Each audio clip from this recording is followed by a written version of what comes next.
Okay. Okay, the time is 5:38. We'll call the meeting to order. The meeting tonight is on, hopefully finish up the budget. We have the three commissioners, chief and capital. I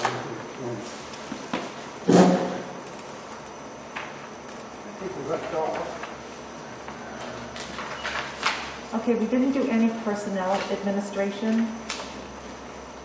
Page is that on? That is, start on page 3. That's the Social Security, Medicare, retirement. Well, aren't those formulas based on? They're based on salaries and wages, so that would be on page, no? Oh yeah, page 5, sorry. Good job. The one I have is page 5. On mine too.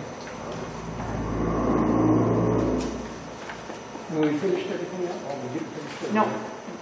There's still up to the after us and equipment fund to do and a few others. A few odds and ends. It's mostly personnel. Yes. And the Octocom repair, Yes. hydrants, capital outlay, that kind of stuff. Okay, we might as well get this done with the salaries. Might as well. Page 5? All right, so with the salaries, you asked me to ask a whole bunch of departments what their total compensation was, and so I sent it to everybody in the area. He told me not to even bother with building, so I didn't. So the only two that replied was Plymouth and Franklin. And Wasn't it full-time year round? It yes, is. yeah. I mean, not year round, 24. Yeah, they're 24/7. Yeah. So, and the question I put to them, what is the first year salary of a firefighter, EMT, and what compensation other than that do you give them? Holiday pay, what do you contribute for health insurance, what do you contribute for dental insurance, and is there anything else that, like, I didn't think of? So I built a little spreadsheet. And for a Tilton Northfield fire, the first year salary for a firefighter is $40,142. They get $2,647 in holiday pay, 2,600. 47. All Now everything was based on the family plans because I wanted to keep it all the same, and that would be the most if they would be. So a family, the district contributes this year to a family plan. It's $26,773 for a grand total of $69,562.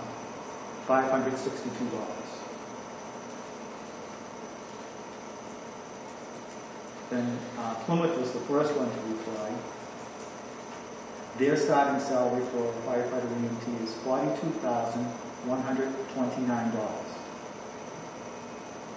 They do get holiday pay, and that's at $2,778. And they contribute, I don't know what percentage it is, but the amount they contribute to a family health plan is $27,781 for a total of $72,688. And I called, I still didn't get a hold, and I called Chief Foss and said, "You please reply." And so he finally sent me the information. Chief Foss said the first year's salary for a firefighter advanced EMT in Franklin is $40,982. This is a firefighter, AMT, yeah. EMT. So is it AMT all or EMT? It's the baseline. So they use AMT as their baseline as well? Yes. Okay. Their holiday pay is $3,089. They contribute $33,313 for a family health plan. They also contribute $1,502 for a family dental plan, for a grand total of $78,886. What was the last thing? 800? 886. 88.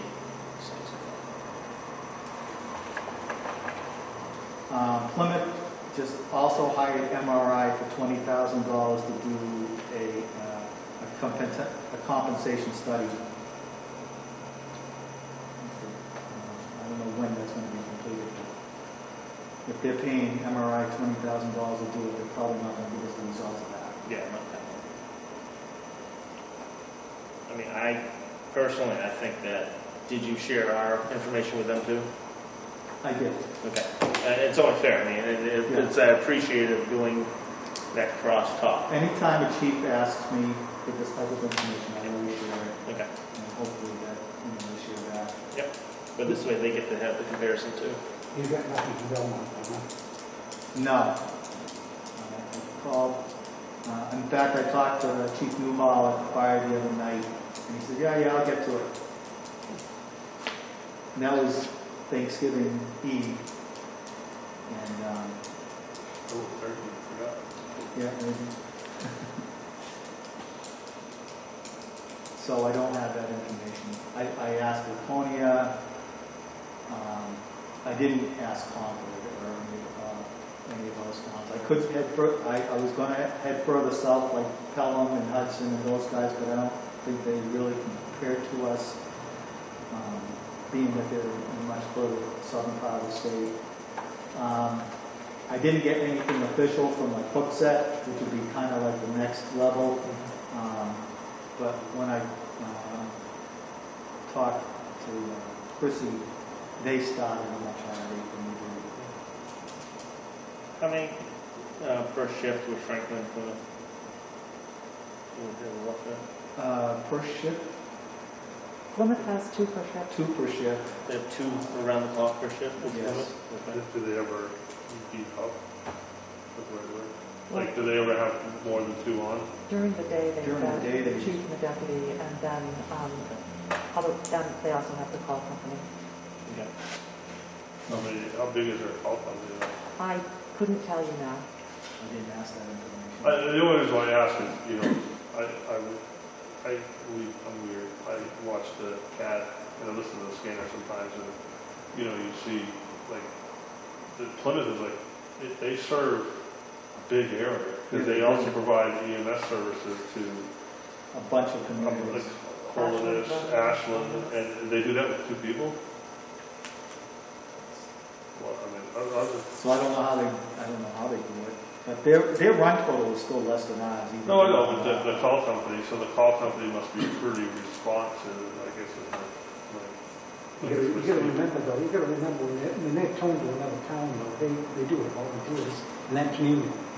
Whether it be Thornton or Canton, or I don't know what. No, it's usually like the Ashland Fire Department will go to the call, You call Plymouth. and Plymouth is going, if it's a medical call, they're going and they're gonna transport it, Yeah. So it's like, Bristol is the same way, they cover EMS for all those towns out there, Alexandria, But they have full-time EMS in Bristol. Yes. yeah, they have full time, but they're covering a geographic area that's impressive. I'm just looking now, and I don't think the ambulance was coming from the accident, but I passed the ambulance in Northwood somewhere. Yeah, No call. Yeah, so I mean, and I see there's a lot more cars out here than there are people here, so.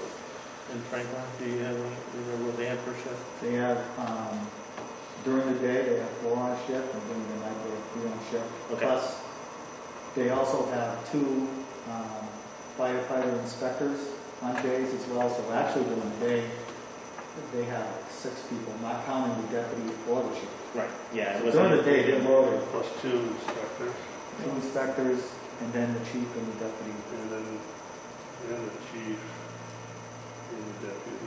Obviously, they respond to a fire meeting or a medical call or any call that's needed. Yep. So they have 4 or 5, 6, 7 people. So we're on the low end. Uh-huh.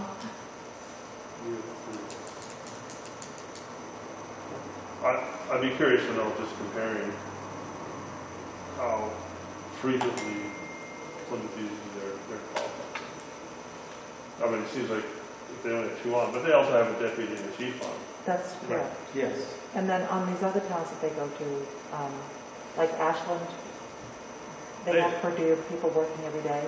Yeah, So when they get there, the patient is pretty much ready to go. yeah, they have to do what? Yeah. Make it quick, so they're not Right. hanging out on a call. Right. And the same thing happens with Romney and all of that. Does Waterville have also transport? Yes, Okay, so Waterville transports down, right, sometimes does swap out if they I have. think they do paramedic intercepts. yes, If they I, do. if I listen to this. Yeah, I appreciate seeing that. Was there a call, or did you guys just come down and sign up? I just come down to sign up. I figured. You do, huh? Sign up, They might be needing this. get your $10. All right. Salaries.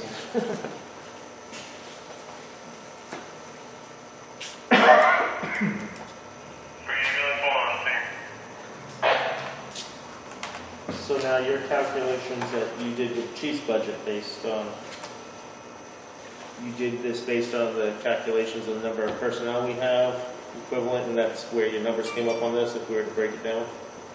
Yeah, so we look at all our personnel, what they made. Yep. And then we figure in a percentage increase, and this is the number that we come up with.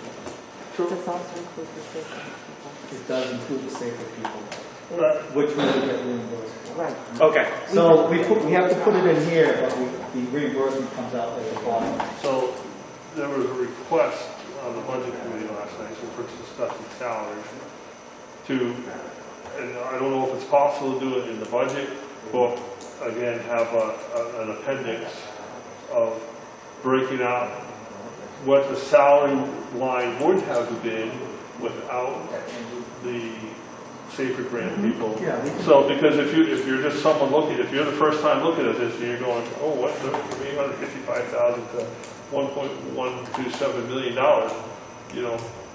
wow. So, That's really easy to do, because Yeah. the salaries are going to be 40,142, times that by 4, and then subtract that amount from the 1.127. And then on the benefit side, we know one of them's going to be a 2, the others we don't know. say that On last the part again. insurance, we've On already the done the insurance insurance. side, Okay, on the insurance. we know one of them's going to be a two-person, so that's a savings there right there, because we figured the family plan, but the other way. What we can do is, once you decide on what you want on the salaries and wages, I can do a sheet that says, okay, this is what it is, this is what is grant funded. So that that's subtracted out. well, well, you were there last night. Yeah. They're looking for it, they want to be able to take out, change this number around. Right. And, we can do that, because, I don't know if it's possible to break that out on the actual budget. no, but I I mean, I will, don't know if we made a line 110.1 and say it's, safer grant salaries. It's kind of like the tools and the other things we talked about on the appendix page already, Yeah. just, yeah, it's going to be an appendix page, and it's going to say grant funded salaries, grant funded, yeah. Well, the other thing is like on the town side, like Tilton, town, so I see the budget there. We take our merit increases, and that's an actual separate, that's an administrative line. So that, because those aren't guaranteed, and then they can be reassigned based on that. So, because it sounds like, if I heard right, that career salaries and wages also includes any type of increase there. Yes, that probably is, and that's the thing, is you just have a mass number here, you don't have a breakdown of what it is, and that's where people, Right, that's why I'm trying to break it down. right, to show what it is, and I mean, I don't want to say firefighter A makes 40,000, firefighter B makes 45,000, firefighter, I don't want that. but maybe something to break down of current this year, wages and salaries, and increase of something, because right now, I mean, this is what, 3%? already calculated in? Is that what it is, the increase in pay, 3%? 2.5, that's what it's 2.5, that's what the step is. And then the COLA is 1.4. So those are already included in this That's what the number. chief included in That's his what I put in numbers. there. 1.4, you said? Yes, What did they get last year? 2.5 step. So each year, and the year before that was also 2.5, that's kind of been the trend? No, Well, the one, year before was, they got a it COLA was just, instead it of a was the step. COLA instead of a step. The problem is if we don't do COLAs, we just give people step raises, We'll top out. well, they not only do they top out, but it takes 20 years to top out here, so it's a while. But our starting salary starts to lag behind, and right now it's a very, very competitive market for firefighters. Very competitive, because currently Pelham, Hooksett, Nashua, Exeter, Bedford, Laconia, Tilton, Northfield, Franklin, Peterborough, Hampton are all looking for firefighters. That's off the top of my head. And if I go and really research it, there's probably more. And the class that just graduated from the recruit class at the fire academy, it started with 16. 2 people dropped out during the class, so that's only 14. 5 of them did not pass either firefighter 1 or firefighter 2 written, so that leaves you down to 9. 2 of them already were employed, and Guilford was one of them, and I forget what the other town was, Plymouth, I think. So that leaves 7 recruits that have been through the New Hampshire recruit class that are fully certified, ready to go, and there's about 30 jobs out there right now. So it is very competitive. Question, of those jobs that are ready to go, are those funded jobs? Like someone left, like we recently had someone retire and They're not funded. that, those jobs, or is this 30 people, they still have to wait for their budgets to pass, where we're at an advantage where we have 4 ready to go positions? These are people, most of them are for people who have either left or retired, so the replacement. Hudson has they got a SAFER grant as well from somebody's reject, and I think Bedford did as well from somebody else's refusal. But all the others are just replacement, or maybe they're adding on, I don't know. There is another department that's adding more, just because they need to, or they feel that they need to. And I can't think of which one it is. I think it's Exeter.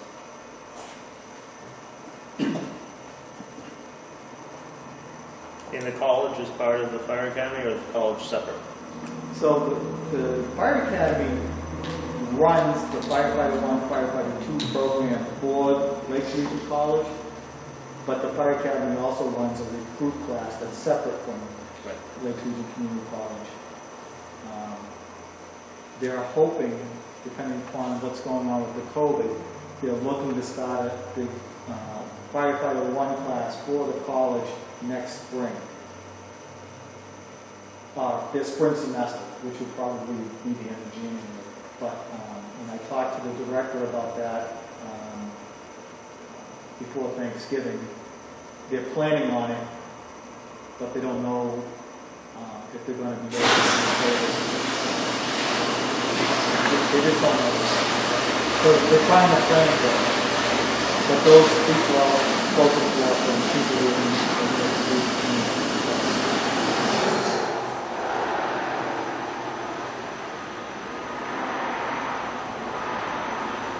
Because obviously there's other applicants and stuff out there that have level 1, EMT, level 2, if this career is no longer anymore, or fire rounds 1, fire rounds 2, whatever the flavor of the year is.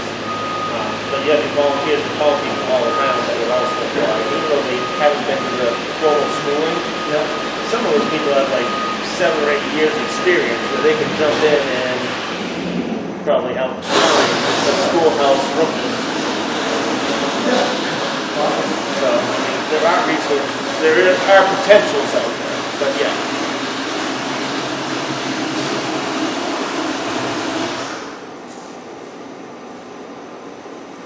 And the career salaries and wages, that's for currently 14, and then 2 administrative assistants. No, Plus two. 12 plus deputy plus Oh, that's right, yeah. chief, so that's 14, 14, plus deputy and that. 15 and a half. Yeah, Yeah, 15 okay. and a half. Okay, that's fair, yes, 1.5. What would that number be without the signature? All right. Yes, because that's now actually 18 plus 1.5, what the number we have here. The number here represents 19. Right, Right. Four. Yeah. So the 1.12 is for 19.5 right. So, calculation. 225, that's, all right, it includes the social security and Medicaid 220, lines 225. If I subtract those out, the salaries and the retirement, and, oh, you want just the salaries, don't you? Yeah, so we All can, right, Because everything else is a formula, so. that is true.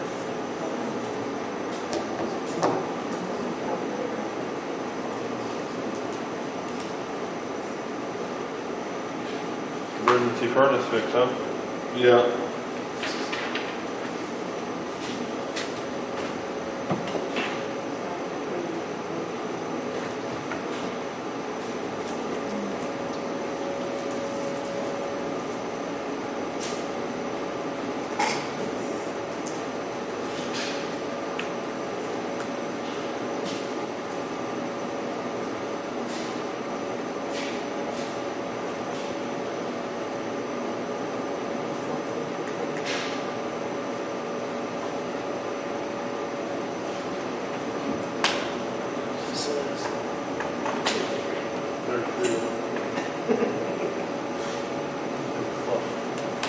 All right, so we don't include Medicare, we don't include retirement, we don't include overtime in the salaries for the new hires. So it's $950,610.51. 950,000. 950,610.51. So that's, if we didn't have the safer grant this year, Right, this line here, that's 855 this year, right. would have been 950. Seems like a big jump. It is pretty good. That's a $100,000 jump. That was the chief's budget. That's his request. Can we get a breakdown of that? And that's a 2.5 and 1.4? Yes, That seems like a lot. So, that is just the career line 110. That does not include holiday pay, overtime, or call salaries.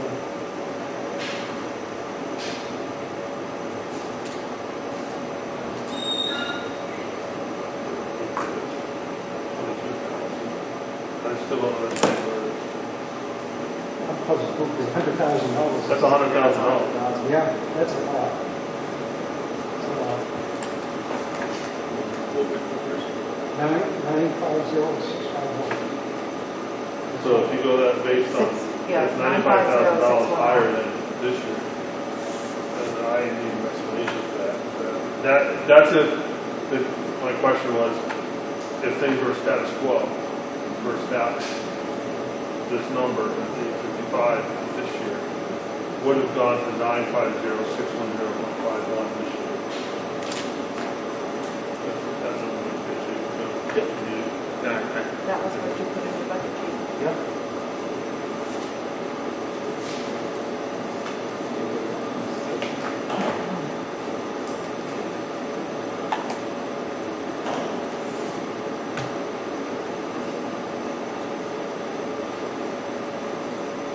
That's right. So we included the step increase, the COLA. So it then, includes, and adjusting the starting salary by 2.5%. So it's really like a 5% raise plus a COLA. so they get the 5% plus, A COLA. which is, Wait, So trying to keep the starting salary, we moved that up 2.5%. We gave everybody a step raise plus a COLA, so it's like 5% plus a COLA. That's what this figure is, that's what this figure is. plus the insurance is 6, you know, you're up around 4% increase in the pay because of the insurance. How much was the increase in insurance? I missed that. Because sometimes that's what that's a happens. 9.9%? No. No. Sometimes they give a little bit of a raise increase, but they. Oh, that was they- probably they- not- I think the bottom out, they health actually- insurance is 6.4%. Something like that, yeah. Health insurance is 6.4%. Well, 6.4. Yeah. Yeah, but I'm just trying to figure out why, if you take all things out, we're at $95,000. So Higher. it's the equivalent to, If I do 2.5% of $855,000, I come out with $22,000 in change. When I did it, I'm like, But what he told you was that the base was increased 2.5%. And then they were given a step of 2.5% plus a COLA. That's what he included in his. so if I'm just gonna do simple math here. So if I make $100 in the year, I get 2.5%, I make $102.50. So if I take 102.5 times 2.5, now I'm up to $100.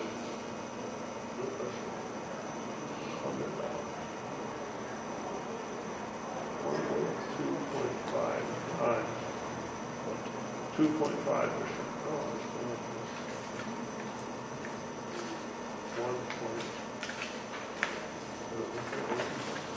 Yes, 1.025. It's 2.5%. So that would give me 105.06. Now you add, on top of that, you're gonna add a 2 Another, times 2 2.5. no, now you're gonna add a 1.4.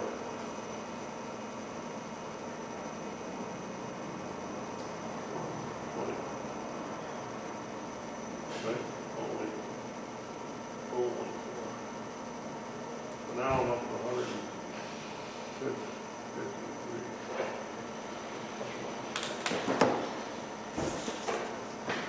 If you do, all that, I'm just using simple $100. Yeah. I guess, just some of my thought process here is you're increasing the base, you're increasing the step, and the cost of living. I mean, we're at the I'm very much appreciate you getting this because it does put it into perspective that we're on the lower end of everything. But trying to get all that through taxpayers, I don't think, I would be shocked if all three could get by the approval of the taxpayers. Even though we do have to look at the fact that we're on the lower end of it, and I understand we need to try and work our way into the median, absolutely. But trying to do that all in one lump sum, or one lump movement, so what would you like? The only thing I can see is a raise is good. You know, I can see a raise, but not all the other stuff. Now, if we want to cut out a way to reduce the overtime into half, there's ways to reduce the overtime. So it basically bumps the starting pay $1,000. If you go 40,142 times 1.025, you come up with 41,145. So it's about $1,000 bump.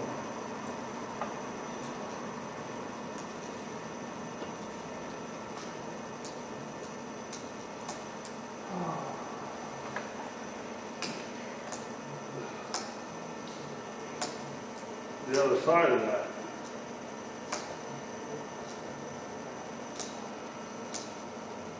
So the 26,773, that's what our cost is with that 9, or 6, whatever it was. The 26,773 for a family plan. 26,773. That's That's what we contribute. The I know, fire the department current, with the pays. current increase that Yes. we get of 6.4%, so that's the industry's number. Yes.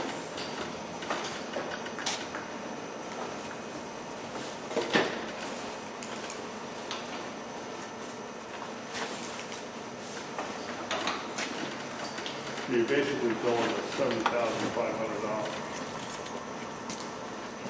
Well, no, I don't know if that would affect the holiday. Would holiday go up by 2.5%? Everything did. Everything. Except for payment.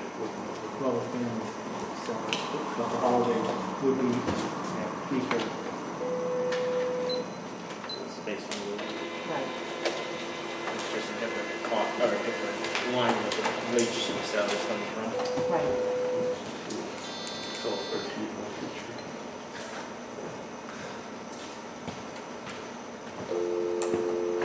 So that's what I recommend. It's up to you to decide what you will do. And then we go to the budget committee. This goes in front of the budget committee the way it is. I mean, it's just not right. So what are your suggestions? Because I've got tons of numbers in front of me. All right. When we try to build this, you end up with a spreadsheet that is crazy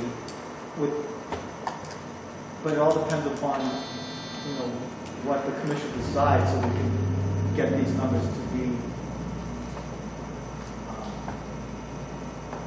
realistic to go in front of the budget committee. This is what I'm proposing.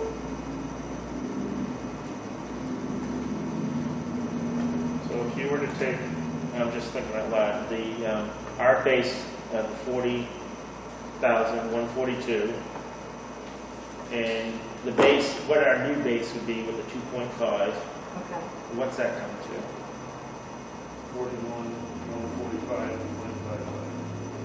So if you do the base, that would do the 41, What is it, 41? what was that again there? 41, 145.55. 45. That's 40, 142 times 2.5. Okay. It's 25%. All right. So, I mean, because that alone brings us into the median of the bare numbers of what we got back. If we agree with the base, that helps on the lower side of availability. Right. Is there a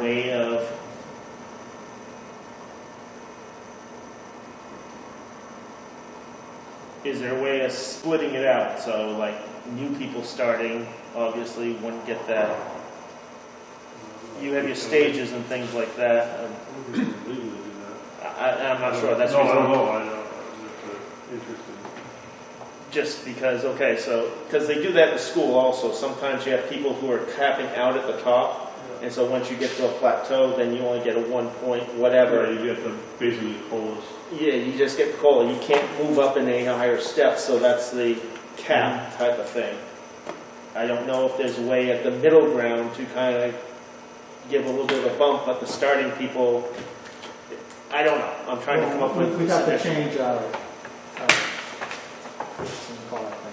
wage scale. Yes. Yeah, and I'm not seeing that in front of me. It's just trying to figure out options, like you said. I just can't see the town people accepting essentially a 6.4 increase. That's the only thing. I really truly appreciate you putting these numbers in front of us. It gives me a different view of everything. Mhm. I mean, But trying to make that happen, it's I know from the outset, it's not going to be easy. no. That's the only thing we can figure out. But at the same time, I'm looking to see what we can do to improve our attractiveness for good, high-quality candidates. and at the same time, try and keep our current employees at least in the middle of the pay pack. So, Catherine, if we had,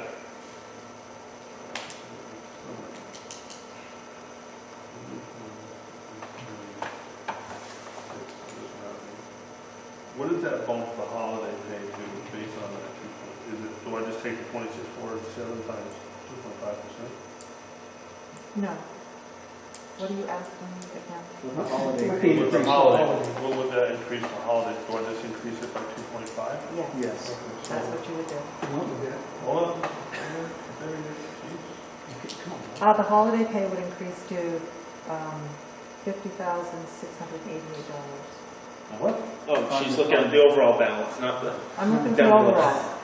yeah, you were looking at the list that the chief gave us. I'm looking at Yes. bumping it, doing step one increase.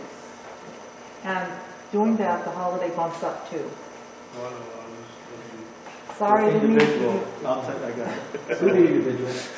26, 47 It's $25.15 times per hour. 1.025. It would bring it up to 27.13. Sorry. Oh, that's what I'm looking at, you're 150, I'm like, Hey, I know those do math. Now, would that affect the insurance, I'm sure? No, No. No, that's the one thing. Okay. Plus 27.03 plus 41.46 equals.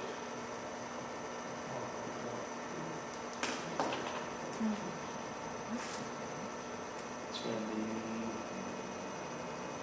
43. 43.59. Plus, we gotta take the 773. So 70. Yeah, So that, yeah, we're working on different worlds here. so $70,632 as you're starting. So it's What'd you come out to? 70,632 With benefits. with benefit, with Yeah. family. Yeah. But you have to budget for that. Plan for the worst.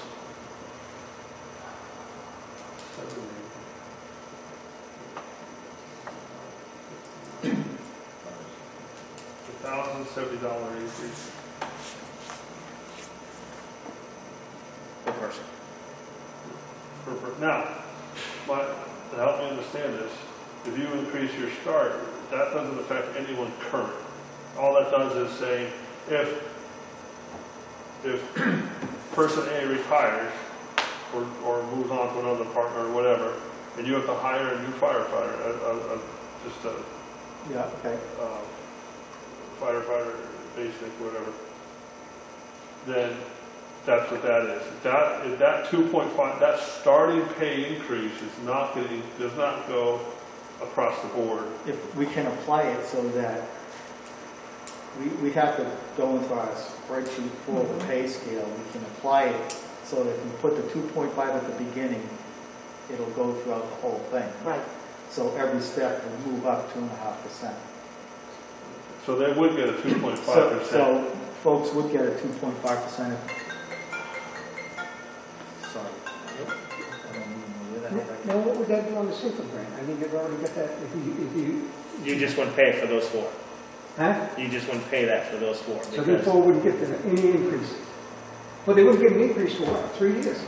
No, that's not true. Well, So They wouldn't they would get exactly the same as if we hired somebody else, brand new, whether they were safer grant funded or not. If we agreed to it, because that one comes out of our pocket. that's right. That's what I mean. That comes out of our fund. Right. now. So that extra $1,000 is coming out of taxation. That's correct. Correct. So if we hire a firefighter to start January, whatever our start date is, January 1st, I'm just using that, and we approve this, It gets raised. they get a raise. So $40,142 will come out of the grant. $1,000 will come out of taxation. That's,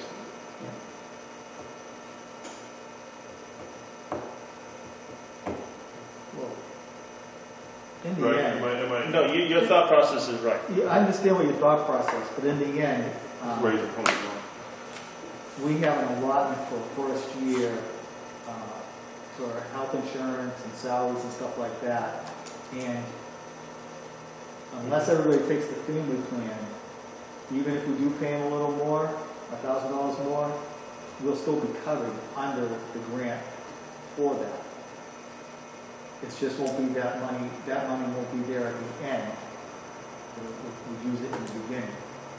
So if you remember when I proposed the grant, the first year could be anywhere from, if they all pick family plans and stuff like that, we were going to have a surplus probably anyways.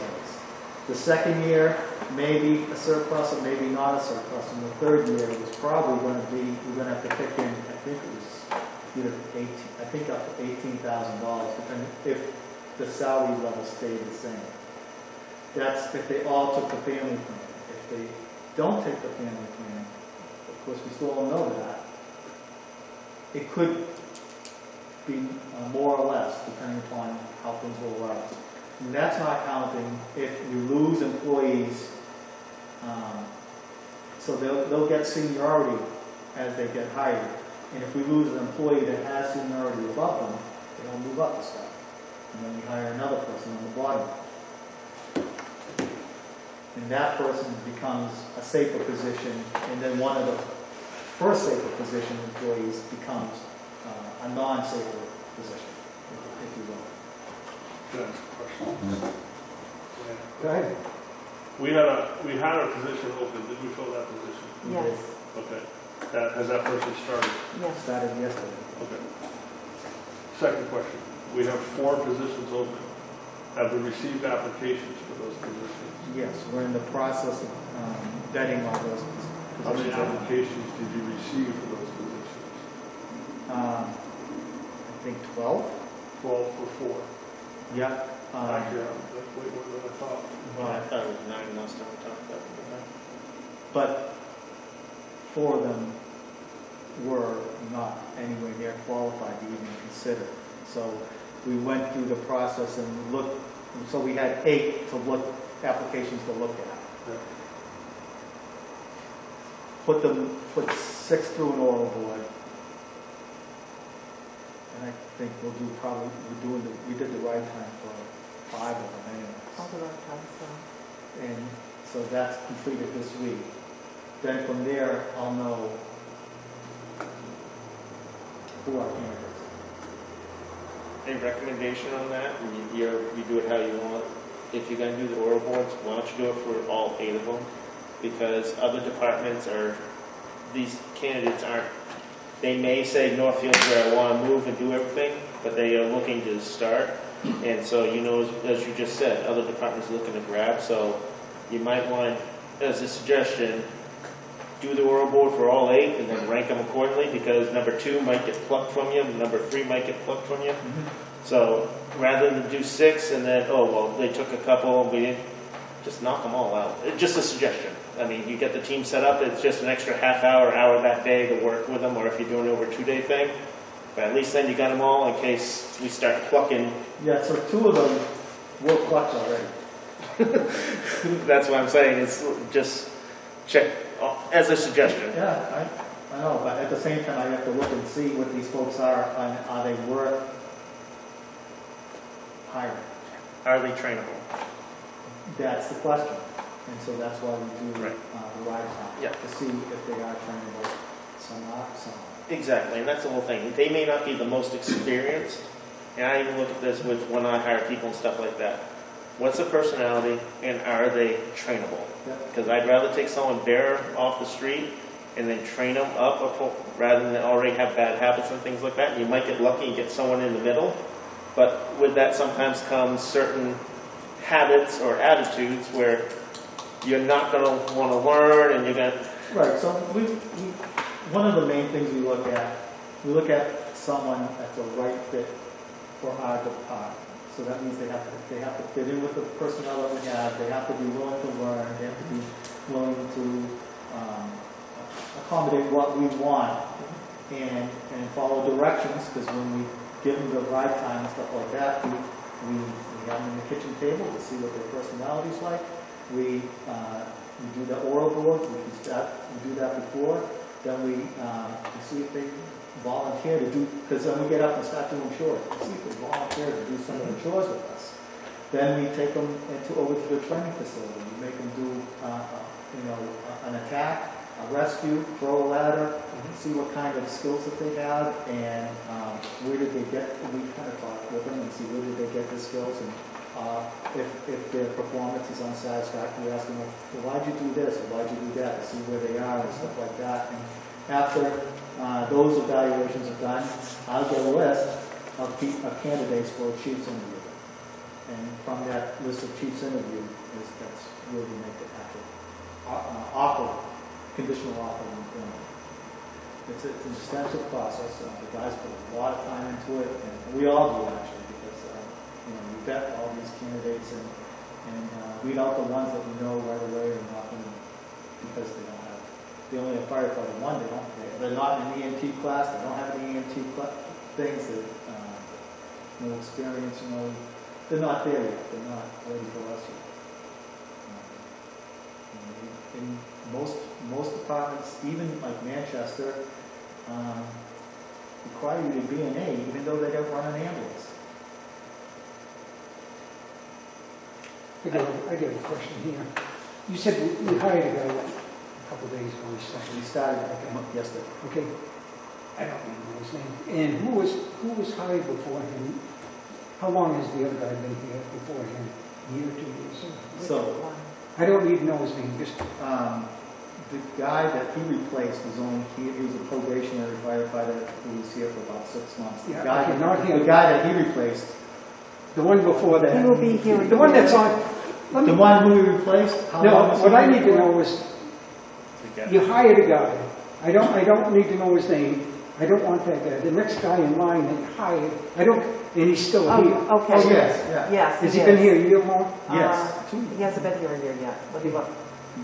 Okay, so that's what I'm getting at. He was hired April. He'll be here a year in April. Okay, I don't need to know his name. I don't want to know his name. No, Badger. Oh, Badger. Okay, he's been here less than a year. Let's leave it at that. I don't care about his name. And he's at this $42,142. That's what his pay is right now. 40,142. And that's what he gets paid. Unless he's sure I'm double checking. yeah, because I think he's been here over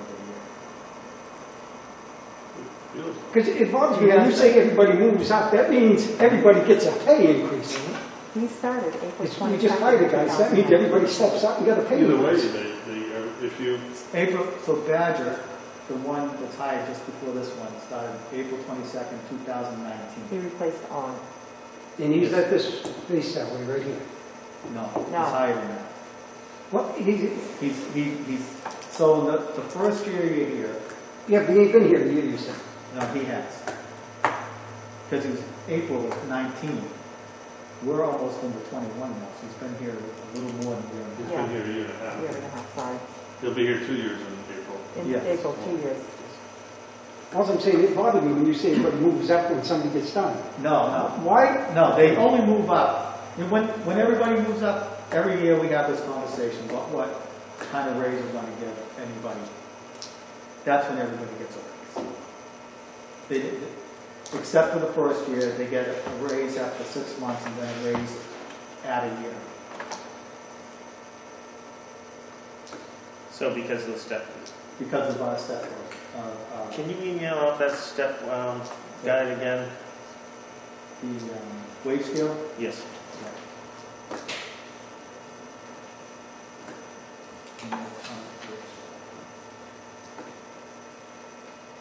Because that affects your first year start, pretty much. They start at a pro rate of the 40.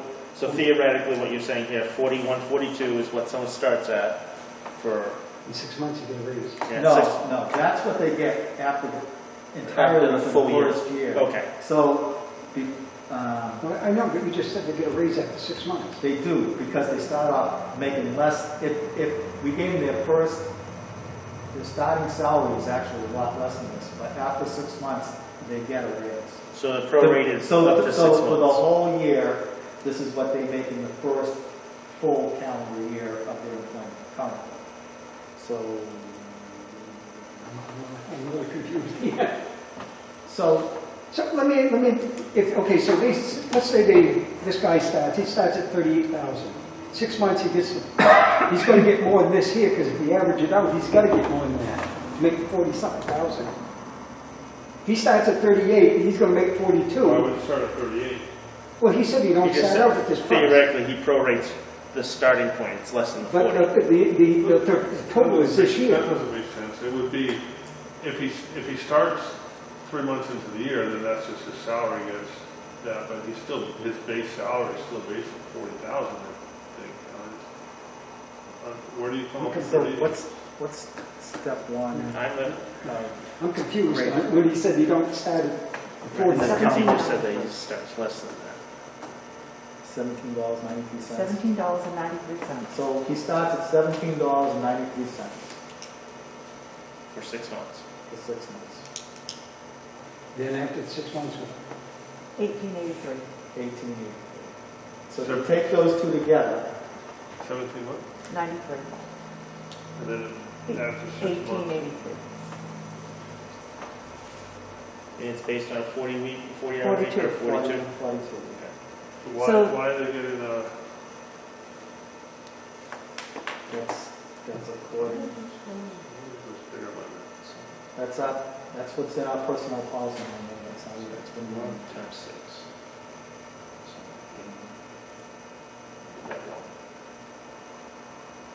So if you take those two salaries, average them out, and multiply them by, It comes out to $40,192, $40,141.92 for a year. The two of those, the 6 months of the first one? The 6 6 months? and 6, yeah. Okay, okay, that's, okay. okay, that's why it's there. it just didn't sound right the way you said it. Yeah, no, I was thinking the same way you were. It so. may be confusing, because I'm in it all the time, Mhm. and you're not, so. Okay, as long as it comes out clear. Okay, so a first year at Northfield would come out to that as the ending of a start. Right. Now, because this is where it's going to get dicey. That is, that is as a firefighter 2, AEMT, or EMT. Either or, there's no distinction Okay, so- between one and the other. Okay, So so if we firefighter hire a 2. basic and they go out and get their EA, it doesn't change it. Okay, that's the reason I asked, because the SAFER grant only requires EMT, not AMT. Right. Correct. So that's part of why we're looking at that wage scale, because any increase in their salary comes out of the taxpayers, the SAFER grant. So if they were to get AMT and there was a step for AMT, okay, so, because our baseline is AMT, so they're not going to get any more or less if they did get AMT on their own. Now, the concerns are is us paying for that, and for my concerns, I should phrase it better, these step increases, these COLAs and all that, that's coming out of taxpayers. And we told them that there would be minimal cost. We fought for the SAFER on the fact that there would be minimal cost from taxpayers to this. Having all these little things in there, it's going to be, once again, we lied to them. That's just my perception of, and that's what the taxpayer, that's what they're all going to say, is that we lied to them again and misled them again. So when you start looking at, oh, everyone across the board is getting whatever would be agreed on, whether it's base, step, COLA, or any or all of the above, those four, I have a problem. Well, the first year it's not going to matter anyways, because we're safe for this year's budget with it anyways.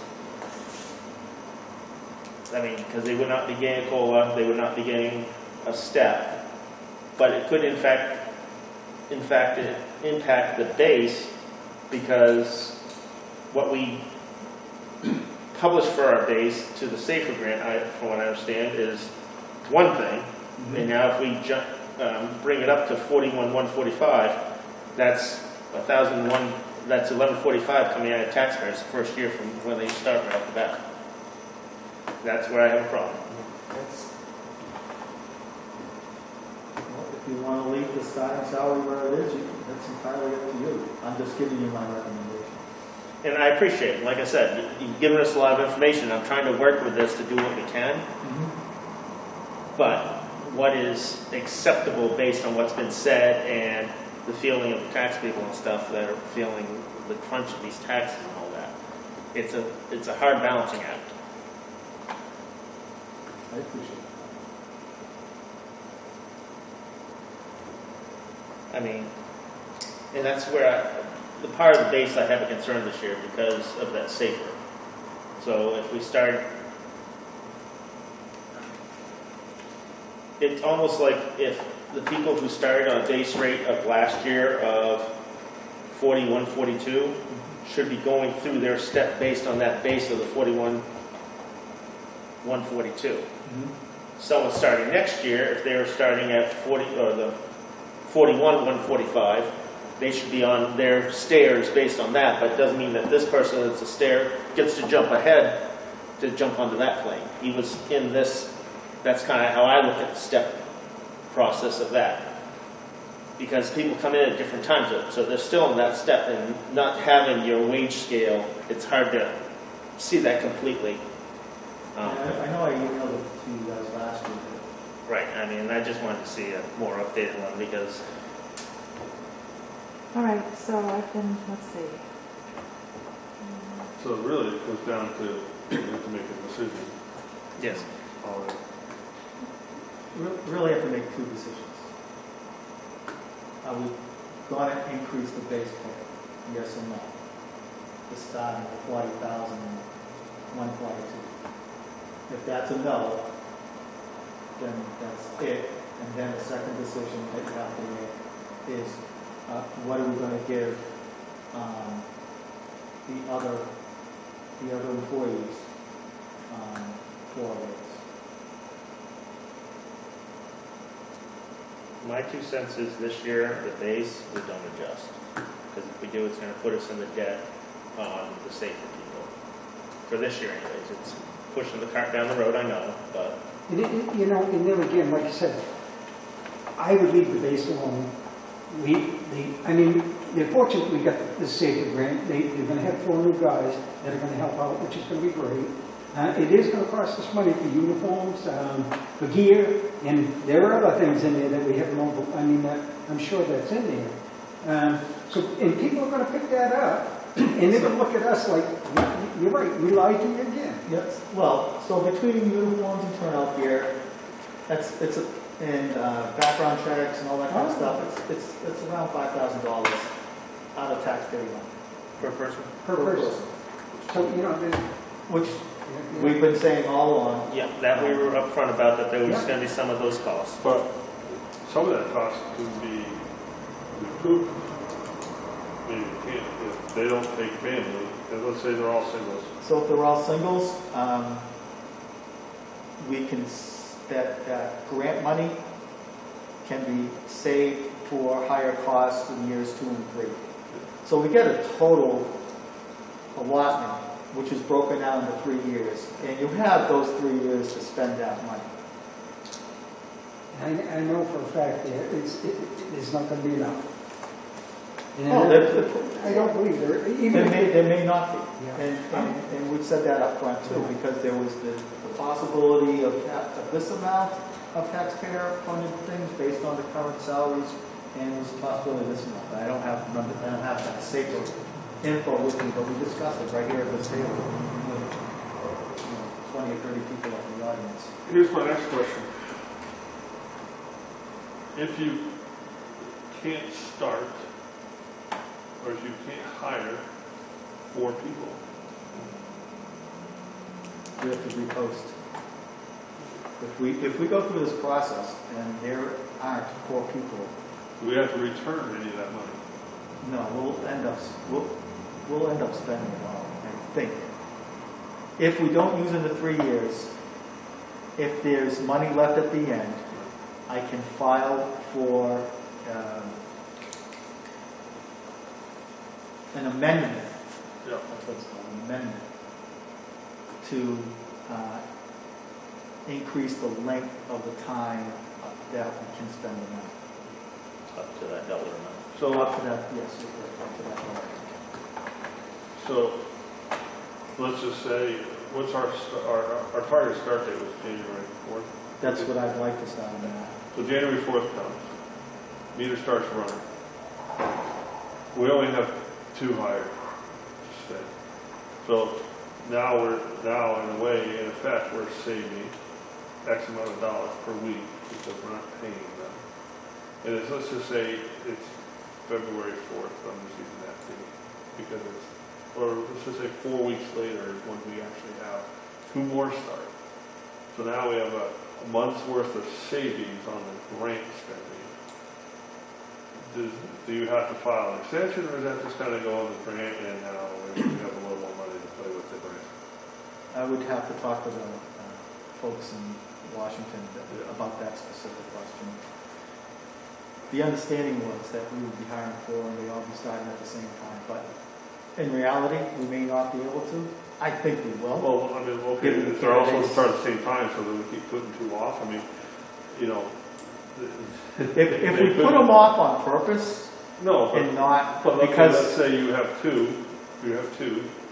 so let's just say A shift and C shift get a firefighter, or would you do it for the first month where we kind of discussed last year where 2 people would be on the busiest time? so if you have the ability to hire 4 and you only hire 2 because you want to save money, No, I'm not saying to save money, it's just, it's the way You the lose job the rest of market. the candidates, you know, only 2 survived us, and the rest were scoffed up by Through your- everyone yeah, else. you have to repost and go through the process again. Well, let's say until you get those 2, is it 2 shifts have 2 people, or did you split them up and run? They'd be split up. I mean, I'd have to talk to the shift commanders and No, I understand. come up with the best plan of how to utilize them. I know it's weird. Well, my concern with that is if you had 2 per shift, I would not want to see overtime used to fill that vacant Well, 4th person for the other 2 shifts. We wouldn't, I knew. no, we wouldn't do that. Okay, That's where I was kind of leading, like, how you get. I got that used to- quicker.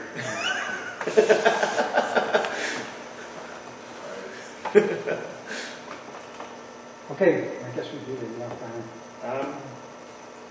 So I'm gonna make a motion. Okay, let's see what you threw out first. Yeah, we'll just say, you're going to, okay, go ahead, Rich. That we keep the base pay at $40,142 for a total of $69,562 for information on all of them. So, am I confusing? So, I understand what you're saying. So we're not changing the We're step? not changing the beginning step. The beginning step staying the same? Yes. Okay. So I'll make a motion that we keep the beginning step at $40,142. And what are you doing with the other 2? Or are you going to break You want to it just down? leave that at there? I don't want to touch. Okay, I'll are you second that. talking about Okay, the safer? Nope, Nope, I'm talking sorry. about the information the chief gave us. at the Step beginning. 1 is going to stay the same. Step 1's the same, all right. That's what I don't know. that's what he means. So, no starting change. I'm not changing the starting pay. Okay, because what you said was the 40,142, which is Neither.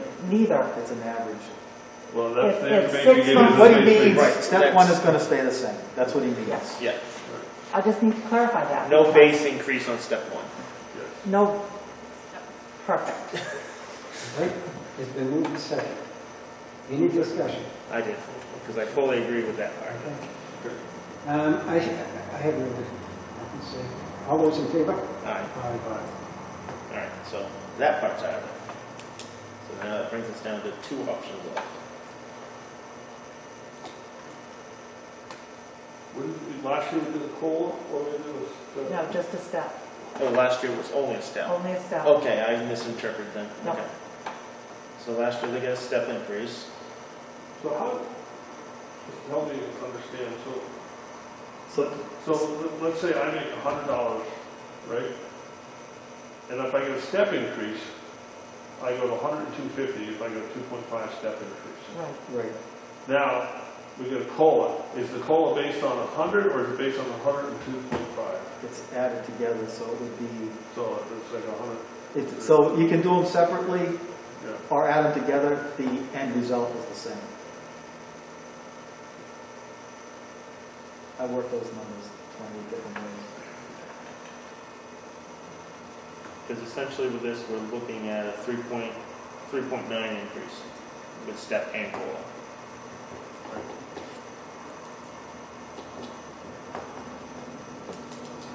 Yes. Yeah.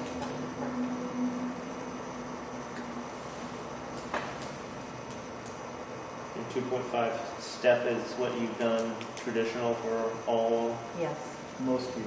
Well, not Most all the years. time, a couple times we did. yeah. not at all, or Not with a at all. smaller amount? Not at all. Or So- small.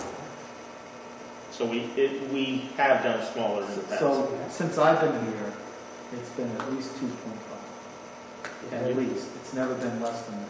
There was Since one, I've I been- think there was 1 year where there was no increase. Oh, that's when we added, yeah, you're right. There One was- year we didn't add an increase, and that was when we added, went to 4 shifts from 3. Switch, Because that effectively gave them a raise, because they went from 48 hours a week to 42 hours a week. Their salary remained the same, but effectively it was an hourly rate increase. So that year there was no step increase or COLAs or whatever you want to call it. And then 1 year we got just COLA. right, And then another year we got a step and a COLA. right. That was when Les was here. It's like 4 point. Yeah, it wasn't much.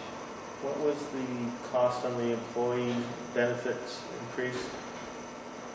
Or, So do they have an increased cost they have to pay? Did that go up by a percentage? That went up by the Yes. same percentage. the same percentage that you were, 6.4%. yeah, 6%. So the benefits went up by 6.4 as Yes. well?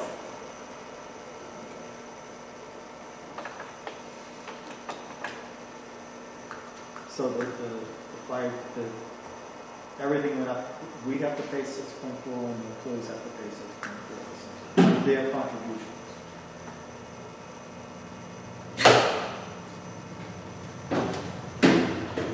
When was the last time they got, how many, has it, in recent memory, has been a year where they didn't get either a step or a COLA?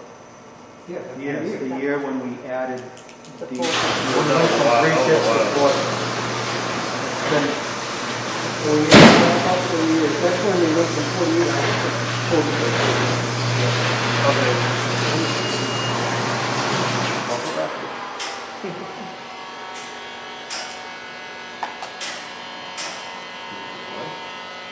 Might be low in air.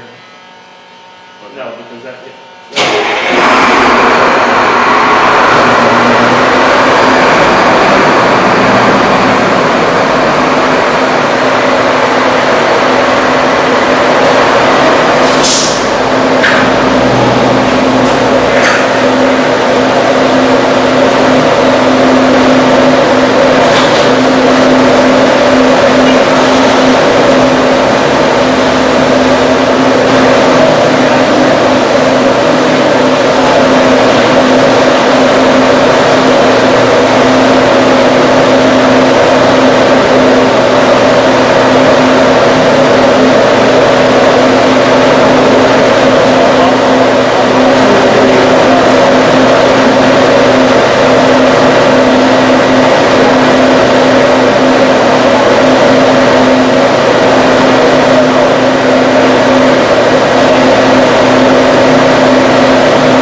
for safer people. So Because that's you're kind starting of, them at the base. so that's why I was kind of thinking of doing the step this year, where they would not be part of the equation. Cost of living or that they're not part of the equation, but next year they will be coming into the equation. That our multiplier will be, instead of 16 or 19 and a half, it's going to be 24 or whatever. I think, not 19 and a half with them. I just can't see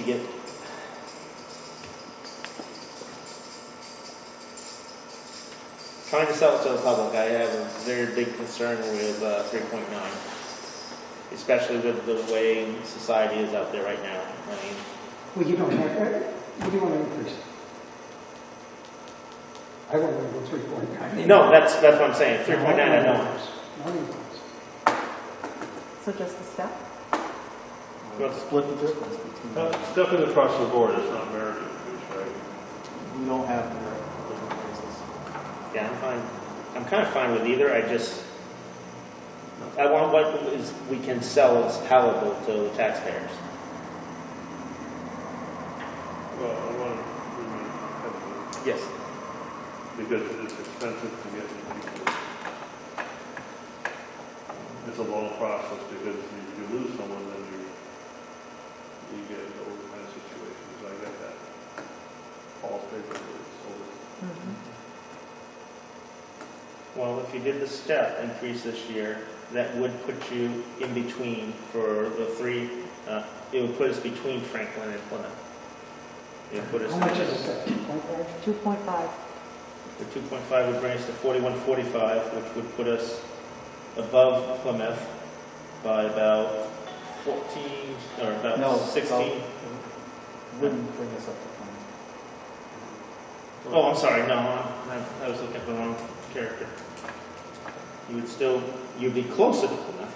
We're still 2,000. I mean, if you go And over. this is not counting what happens in Franklin or Plymouth.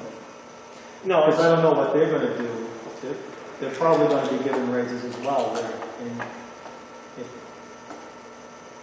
And most of them that I'm hearing are in the 3% range. From what I know, Laconia got 3, 3, and 3. Oh, because you No, they don't. They're under tax cap. Right out of school, we're going to spend money like drunken sailors. They put a 5% tax cut. Yeah. Same as Franklin.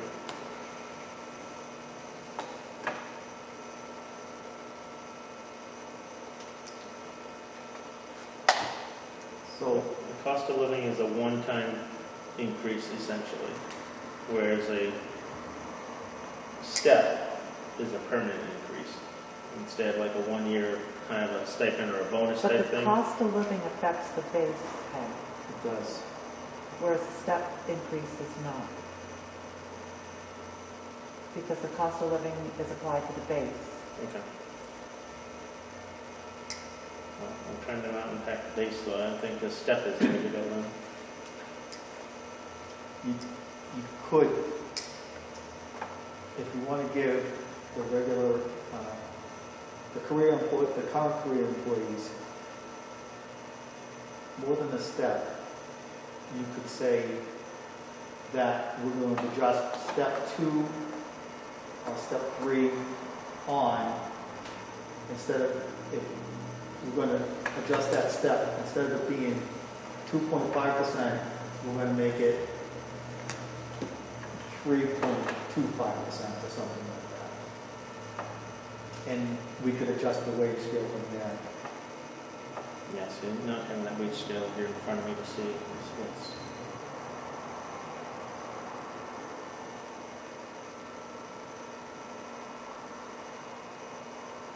If the COLA is going to impact the base rate, I'd rather, yeah.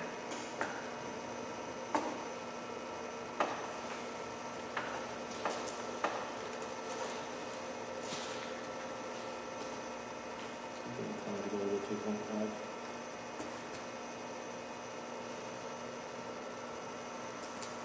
I'll make a motion that we incorporate the 2.5 step increase and its impact on the final amount, because I'm not gonna try that in my head. Don't try that in your head. The thing is I'm not gonna try it in my head. I'm not gonna try to do it here tonight. Yep. I'll do it back at the office. But yeah, so it's a motion to accept the step for 2.5. All right. Then we'll have the final numbers and we'll put them in there as reflected as the motion. Absolutely. And that'll affect the holiday pay Correct. and The overtime factor. the overtime. I think I've almost got it done. Let me just double check. It'll give you round numbers, nothing in stone, okay? I just have to make sure that I get the newest hire correct on this. Because I want to make sure I get his pay correct. Yes, this is.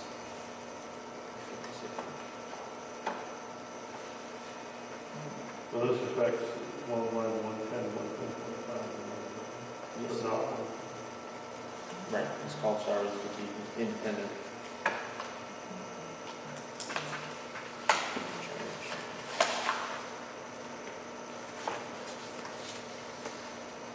Next, call salaries are, Call salaries. yeah, it's actually in this While packet. she's big enough, can we go through call salaries? Sure. So, you've increased that by $6,000. We have it, That's giving, what I did there is take the base pay that we pay call firefighters and increase it by 50 cents an hour. What's the base? They're in this packet. He gives a chart.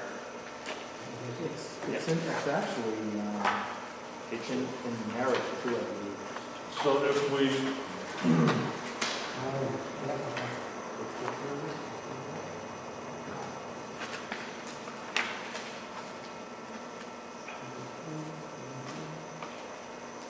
Find it? Okay. what page do you want? Page 2.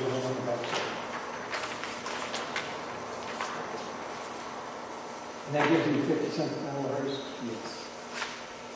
For starting, and then the additional pluses is still staying as it is. Yes. I don't see 50 cents an No. hour. Oh, that's call salaries and wages. We can discuss it. Oh, no, I was just thinking, I thought that was regular wages, I didn't see the call. So, So would increase it to 12 or increase it to 12.50? So basically firefighter level 1 or EMT would go to 1550. Okay, so plus. That essentially gives everything else down the line, mechanics and stuff like that, 50 cents an hour. so if we're increasing the staff, the number of personnel for firefighters, are we gonna have to rely less on call firefighters? I doubt it. Well, I mean, in this year, you know,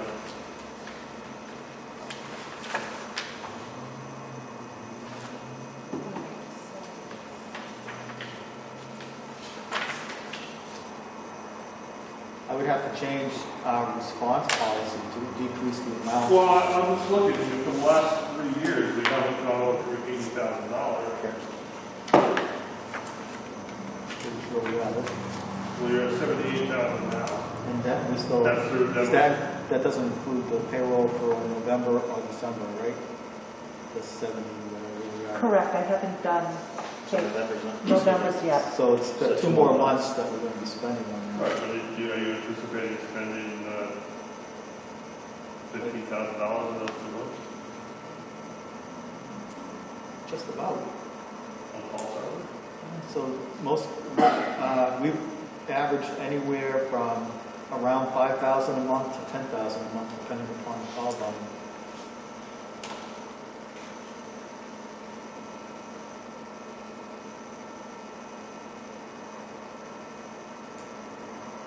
And we changed it to 95. And that's $5 grand.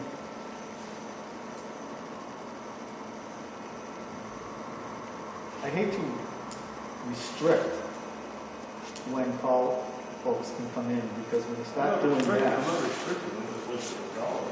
yeah, I understand. It's a variable, it's a, we never know, you never know, it's a budget line on it, you never know what it's gonna be, because it all depends on call line. So there's been years where our call salary line was like $115,000 or $120,000 because we had a lot more call firefighters that were showing up when I first arrived.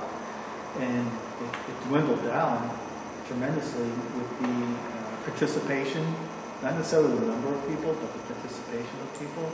Right now, we have a good core group of 12 call individuals. Some are firefighters, some are EMTs, and some of the firefighter folks, they don't do interior structural firefighting or IDLH firefighting, but they can drive the truck and run the pump.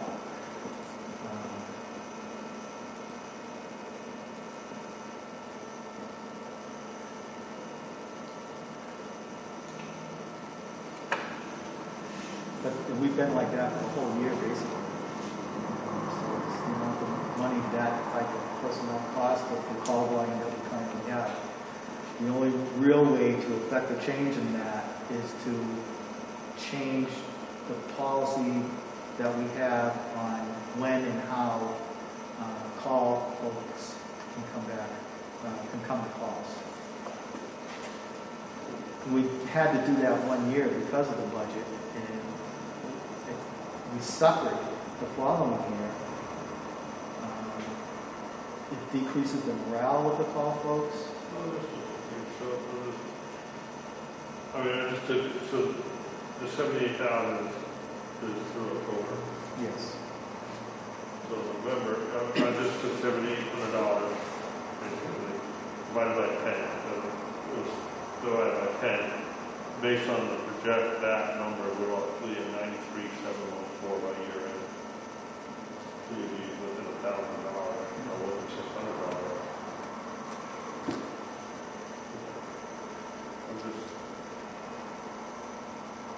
I'm not looking at, I'm just looking at the dollar figure. Sure, I understand. I'm telling you how I get to it is a long. No, I'm sure, it's, you know, use your crystal ball and you need to be psychic. And this year with COVID, I'm sure you've had to rely on more because you have to separate people, you can't, That is true. you know. It's definitely true. So 100,000, is that just the 50-cent increase or for the year, or is that with personnel increase too? Oh, I just put the 50 cents on that base. that's just based on the salary range. Yeah.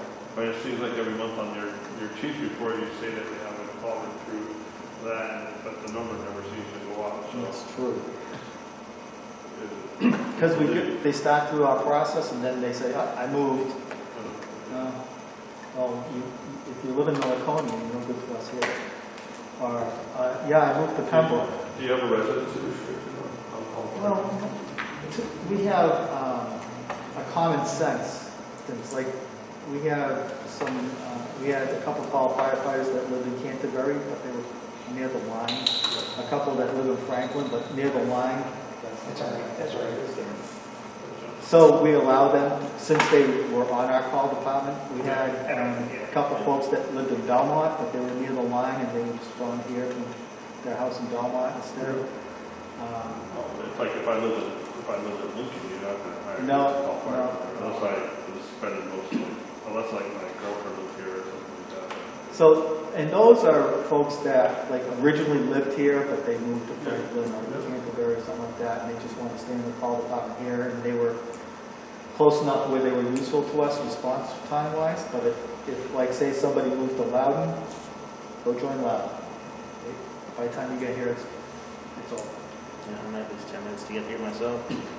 That's why Belmont is closer to me, and I am not even doing anything with them. They're 2 miles from my house.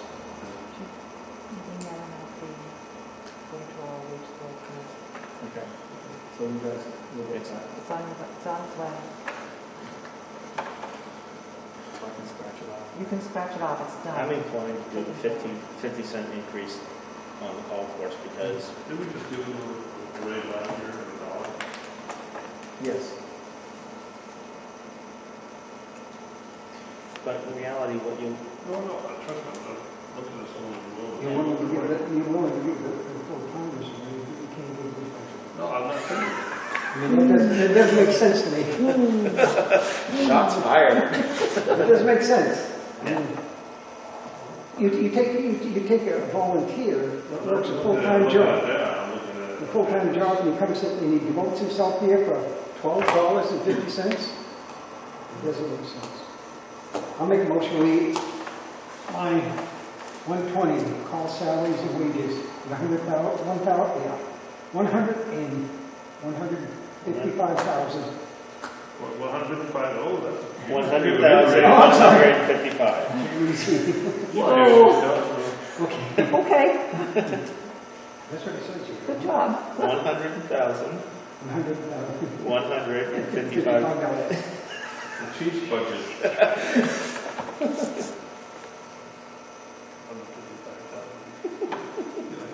Yeah, I like that. $1 an hour. I wasn't going to say it. 100. The chief's like, oh. I was. So whenever you're ready, oh, you have. You made a motion, I'll second it. And moving second, any discussion? Anything there? No, I mean, that's it, yeah. I mean, we talked about this here. But you go line up further and see what that is. Okay, it's been moved second, all those in favor? Aye. Okay, for wages, career salaries and wages, 1089804. One more time. 1089804. 1089. 804. 804. Holiday pay, 53856. What? 53856. How did it go up? I checked the numbers. But it's 51 here, and now you're giving me, That was wrong.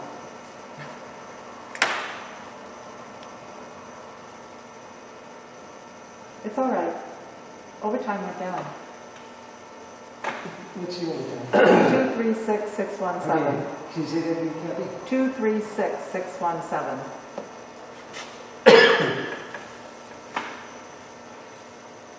Now, remember, these are subject to verification tomorrow. But that is based on a Step raise. 2.5 2.5, step. yes.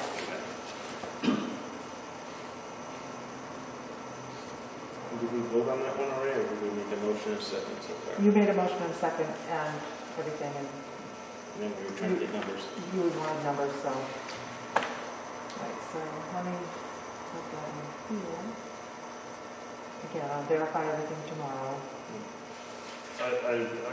it's going to be very important for the budget committee that we have a breakout of what that 1089804 is, because the budget committee will, She was up in 6 will wind up with $900,000. Yes, I know. I have until Friday to get those numbers together. Well, That's for the safety grant, how many years? That's, yes, that The includes, Safer Grant 4 are in there as well, yes. at the wage that the Safer Grant funded on that. we voted on it. You did, Where's the number? over there. Exactly. Go behind the, This is the line of fire. There you go.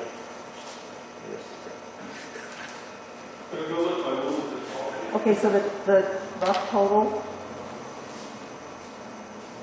Oh, down below, yes. 1480432. One more time? 1480432. 4.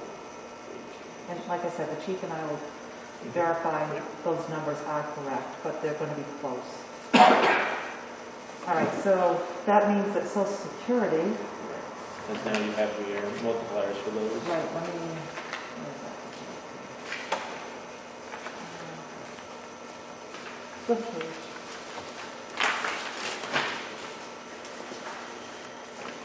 All right, That's on page Yep. 3. Page 3. 220 is 11836. Yep. 225 is 21579.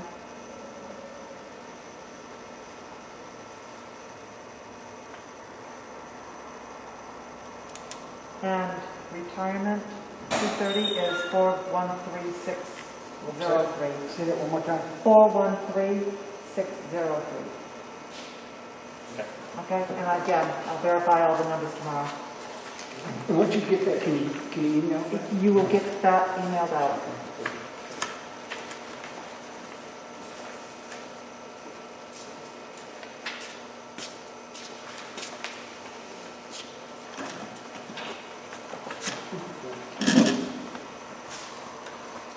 Where are we on this one?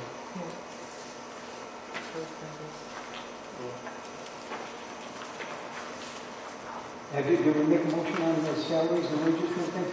Well, you motioned to 2.5% step raise. These numbers reflect that, Yeah. so Okay. we'll tomorrow we'll go through these and make sure these numbers are accurate or close to accurate. And if it's something crazy, we'll let you know. Oh, and the total for Okay, you made a motion. yours. Yeah, you did. Oh, you have to motion the other, And the correlating Social Security, Medicare, and retirement based on that Yes. step. Yeah. How's that? perfect. Okay, the motion's been made. Second. It's been second. I have any discussion here and none? All those in favor? Okay, so I've got those still highlighted, I've got plugged them in, so I'm going to check them tomorrow. Um, 1480432. Page 7. Did you get all the numbers there? What, you have the numbers for You Friday? did. Okay. Well, And They'll Friday, be they'll reprinted again. have I new. know, but I made some notes, so Yeah. I'll have this. Now on page 7, we've got the Opticon. The up to Yeah. repair. So I talked to Chief Cormier, and he said he would accommodate us with the details, so that we don't have to add any money into the Okay, details. so they'll take the whole traffic detail cost Yes, as their contribution. yes. I hear a motion. I'll make a motion for Alcon repair for 6,000. Second. Okay, the moving second, any discussion? Hearing none. All those in favor? Aye. That's fair. A little bit of buy-in on their part, no problem. That helps. Yep. All right, so, page 9. Do we ever get a contract? So we, as we know, we all met with the water commissioners that one day. We did meet with John Chase, the deputy, myself, and John, and discussed our requirements. Okay. And they were supposed to get back to us with a contract. They still haven't. So let's just skip it for now. I know the water commissioner intent is to keep the price the same, but the contract has to say that we can train and we need to train. And even if it's just using this item right here, Yes, I know. and if we And do something at this I'll station check it for Friday. along and out there, Then it's like this thick already. that we can use whenever we want. John did propose that instead of us using a hydrant, that a 5,000 gallon pressurized tank that is kept pressurized by a pump could be used so that we could train under realistic fire hydrant conditions. At whose cost? Well, he was kind of intimidating that it would be at our cost, Yeah. but that ain't gonna happen. That would be their cost.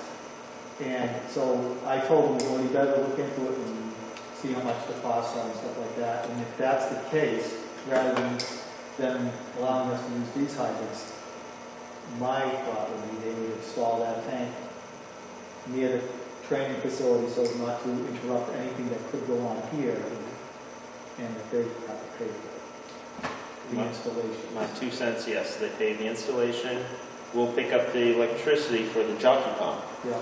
But once again, how's that going to get filled in between evolutions, in between training days? So. You're going to go down to the river, fill up, come up and empty it? Probably use the tank. Right. Here. Right, so we would fill off of, we would refill the tank up to our standards and then the air pressure to get it up to the pressures. Transformer fired. 3 Sanborn Road. Yeah, you're not getting home tonight. No, he won't. Oh, just in the yes, power. I will. So I he's have- not. The I Sanborn have to Road. go through the Laconia. Hey, just go Bay Hill Road. Yeah, I mean, if they want to use that alternative, then it's one thing to pick up the electricity for the jockey pump when we want to do it, but filling the water, that's on them, and if we can take it, because it's the same thing, we're going to be taking it from their street system. Right. It's just going to be at a slower rate, so it's not going to churn it up as much. That's That's the logic So behind Becky it. and I are in lockstep on this, and when we discussed it after John left the office, and the meeting lasted for 2 hours. And so that's his biggest concern, is the groundwater. He's afraid of churning it up down here and then chasing it, Yes, because they have a faulty system. yes. Well, an old system. An older system is a better way of phrasing it on video. Upgrade. They were going to do an upgrade here, And they backed out. but they backed out, and they're going to do a different street next year because of construction, what's going on off of Route 3. So this might not get done. Park Street may not get done for another 2 years or so. According to what he said. Things could change, I don't know what, but Okay, so we'll leave that one out there. Next is the That's tax anticipation note. Oh, Okay. and there's it's just to keep the line open. Yeah, we need to do $1 on all of these at least. Yep. Okay, I'll make a motion, the interest, capital layout, and land, all $1. Well, Could we- Whoa, What's the capital outlay? No, land wait, is- land is different. Back up on the land. Okay, let's do, Just do the tan. okay, let's do the other two then. $1. Capital outlay, you don't have to do anything because that's the category for, So we don't put anything in there? not in capital outlay, it's the Okay. ones underneath it. You Yeah. need to do the tan and then $10. we need to talk Okay. about land. $1. Second. Moved and second, all those in favor? Aye. Okay, we don't need capital layout, what about the land? so, the purchase price of the land is going to be $5,000 plus the survey fee, which I don't know if that would come under the land or you would put it in other services or something like that within the budget. But I've been pestering the gentleman, Joe Whitehart, on give me a price, give me a price, give me a price. And he is so busy, he's not in his office. He keeps me calling. And I said, even if you have to, call me on my cell phone. He sent me a text and said, I'm busy, I can't get to it right now. But the original cost to survey the entire parcel was $3,000. I don't think that would cost that much to just add on that thing, but I'm not a surveyor. I don't know how much it costs to add on that thing because the state needs the corrected survey to create the deed for us to purchase the property. And so it's at with the process, I can tell you where the process is right now. It's going to, within the week or so, the town and the New Hampshire Housing Development Authority have a first right of refusal to purchase the property. They have 30 days to make a decision whether they want to after they're notified in writing. After that, it goes to the Governor and Executive Council for approval. And she said, that's not a problem, it's going to happen.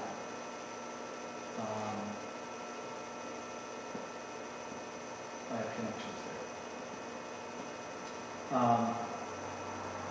So once the Governor, Council and stuff, then they will say, okay, you can buy it, and here's the check.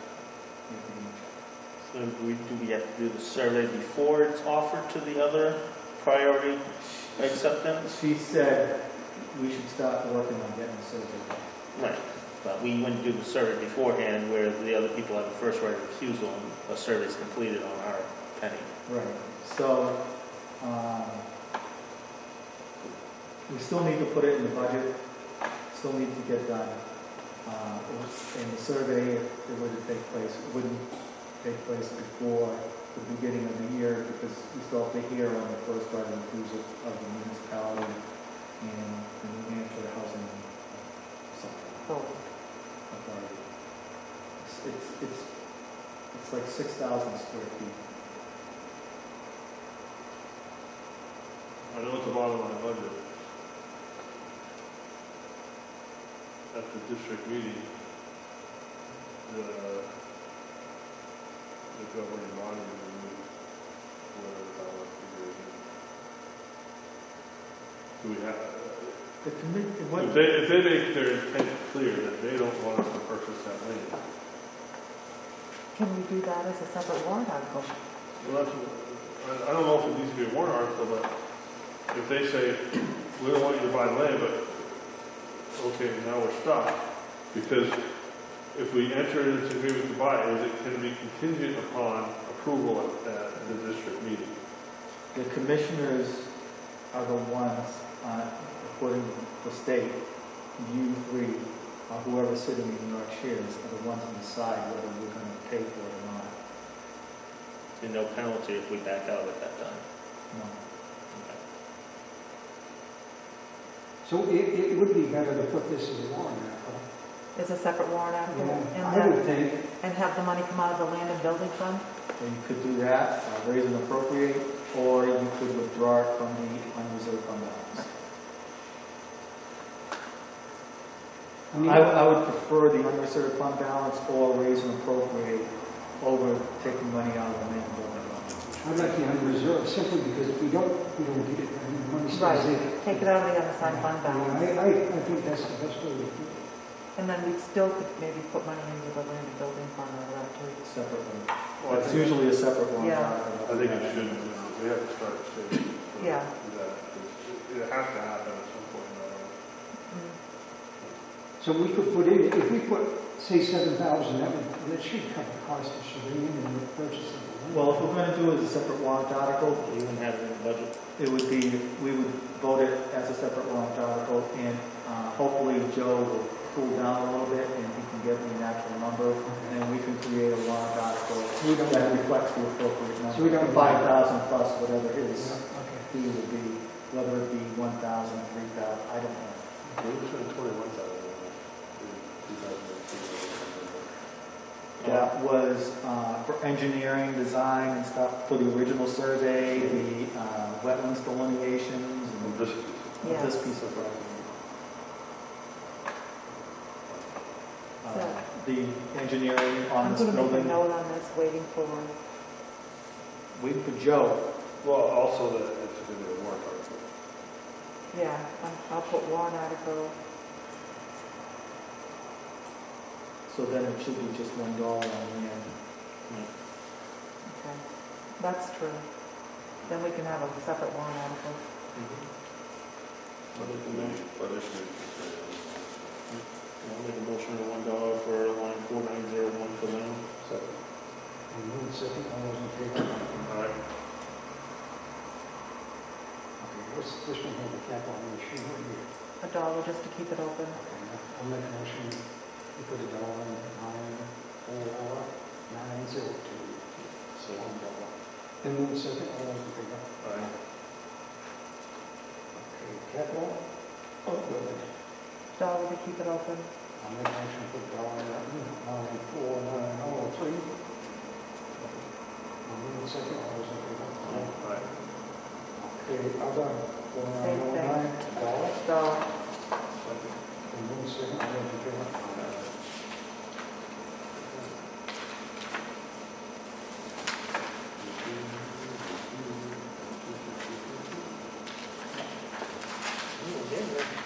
Contingency fund is the new one this year. No, No, it's not. Oh, I think so. they voted it down last year. This is from line 810. Chief, lunch 23, 22,000. There's 1% of last year's voted operating budget, which is consistent with RSA 52:4. Now, we never had any money in there at all, have we? It's We have. it's withdrawn from the unreserved fund balance, Okay. and last year they didn't appropriate it, and that's why we asked the RA for permission to expend if need be. Yeah, well, I did the numbers again. We're gonna be fine this year. We won't have to go to the RA because of the measures that we've taken to keep things in order. Appreciate that. 30 days to go. Yep. So that is, you said 1% of last year, Yes. baseline? Maybe we can improve line 810 to 23,274. That's something. And then the second discussion. There are none, all those in favor?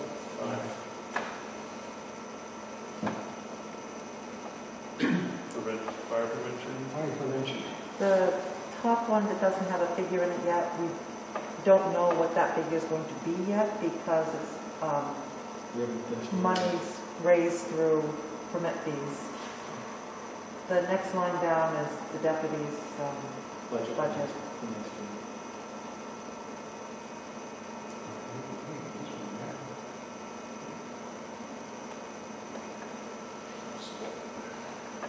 I'll make a motion. Sure, I'll make a motion on line 683 for fire prevention of $7,085. I'll second it. Any discussion? Hearing none, all those in favor? Aye. So far this year, we have spent $2,500 on insurance deductible reimbursements, We'll get this number at the end of the year. and we have one more that the baby's coming any day, so that'll be another 500. So 3,000 is what you expect? 3,000, yeah. It's not today. It's a little busy today. So that would put us up to 5,000? 3,000, and that'll bring us back to the 5,500 we've been keeping up. Is it? Okay. Are we comfortable with doing the 3,000, or do you need to hold off the month I'm comfortable with the 3,000. based on your numbers here, the Based- 25 plus 5? Right. Line 211, she said 2,500 is current, and then they have an expected 500 coming. So I'll make a motion for line 221 for the amount of $3,000. And then the second discussion, hearing none, all those in favor? And the land and building fund is whatever you want for a warrant article to put money in. We put 50,000 this year? Yes, So, you did. And The then year 100,000 before, the year before. 100,000, last year 50,000. Although last year, we were thinking about other things at the same time, and then everything else screwed up. And how much we actually get in here, do you know? 400,000 and change. I'll make a motion, line 1005, land and building fund of $50,000. Move second, any discussion? All right. No? Okay, hearing none, all those in favor? I was thinking the same amount. Apparatus and equipment fund. Well.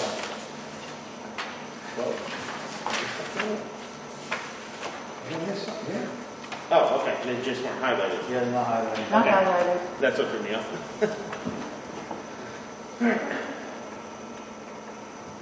So category 4220 is Comstar fee, and if we have to use a paramedic in this,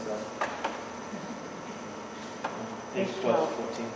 It's not highlighted. Yeah, I didn't highlight these because we hadn't gotten there at all. Yeah. So the Comstar fee does what? It pays our ambulance billing service. Okay, this is when it pays out to our Right. agency that, That okay. does our billing. it's 6%. 6%. It was 6.5, but as you recall, I renegotiated with them and other companies. We did an RFP, and they were the low bid at 6%. And we signed an agreement. We did. Yeah, 3-year Yes. agreement. 3 year, okay, Yes. good. I'll make a motion. Should they 6% for 3 years, or is it go up and up? No, it stayed at 6. I'll make a motion of 331 Comstar for $34,200. I'll second. Any discussion? Hearing none, all those in favor? Paramedic intercept. I thought we weren't doing that anymore. So, no, hopefully we won't do it anymore, but if we don't have an ALS, a paramedic on the truck and we have to go to Concord, and it's bad enough where we need a paramedic here, we usually call Concord to meet us somewhere, usually in Canterbury or someplace across town. And they charge us. But we use like Franklin's or Laconia's, they don't charge us because they're part of Lake Region Mutual Fire Rate, and we don't charge each other. And this wouldn't even cover 3 paramedic intercepts, it's more like 2.5.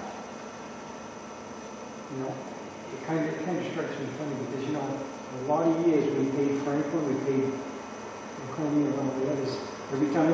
And now that we get more paramedics, they don't want to do it. So it's not that they don't want to do it.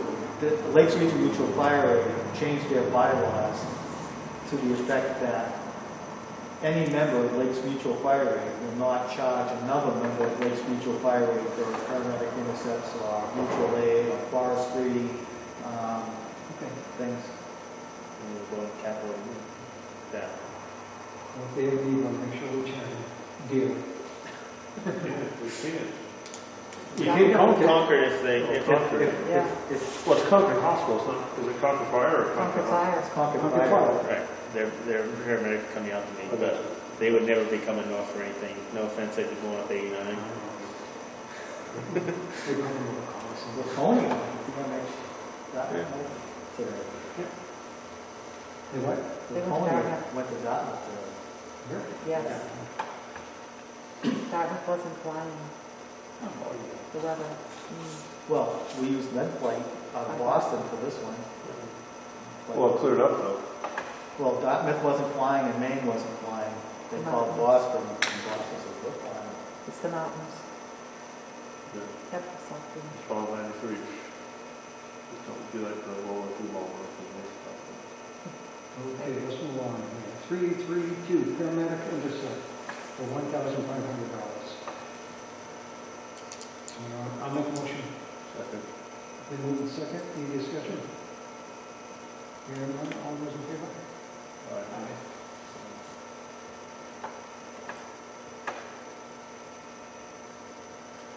Radios, nothing. Nope. Portable, nothing. Base station, repeater.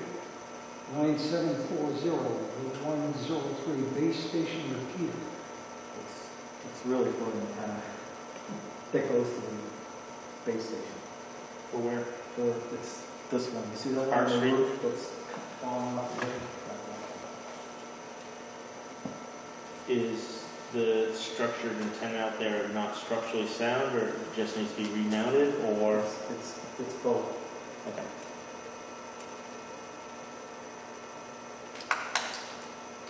We got prices on it. That's- Yeah. Bids. Is it purely coincidental that the chief's budget is the same as the actual 2020? So the actual, That's a typo. that's a typo. What's the correct number for which column? The actual for 2020, did you write that down, Chief? 4857. See? I got it right here. He caught that on me today. And I'm like, I'm not reprinting. So, last year, you appropriated 9546, and you used 4857. Was that for a different station, or? That was for the road going to the Peter Shed Road, the road improvement, remember? That's what that was. So, base station repeaters, we actually did infrastructure? Yeah, because we wouldn't have had to do Shed Road if we didn't have the repeater up on Shed Road. So that's why we put it on that one, creating something weird.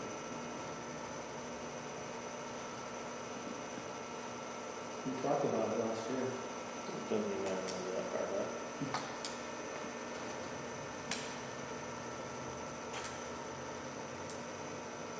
Is there any salvaging of that where potential station improvements and things like that are maybe in the future?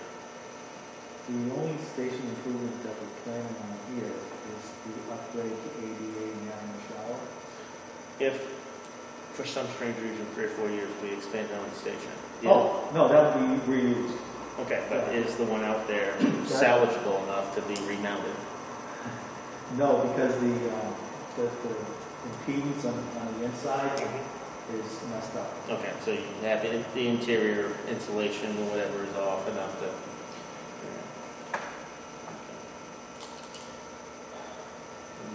It here is pretty good, but it doesn't talk. Someone want to make a motion?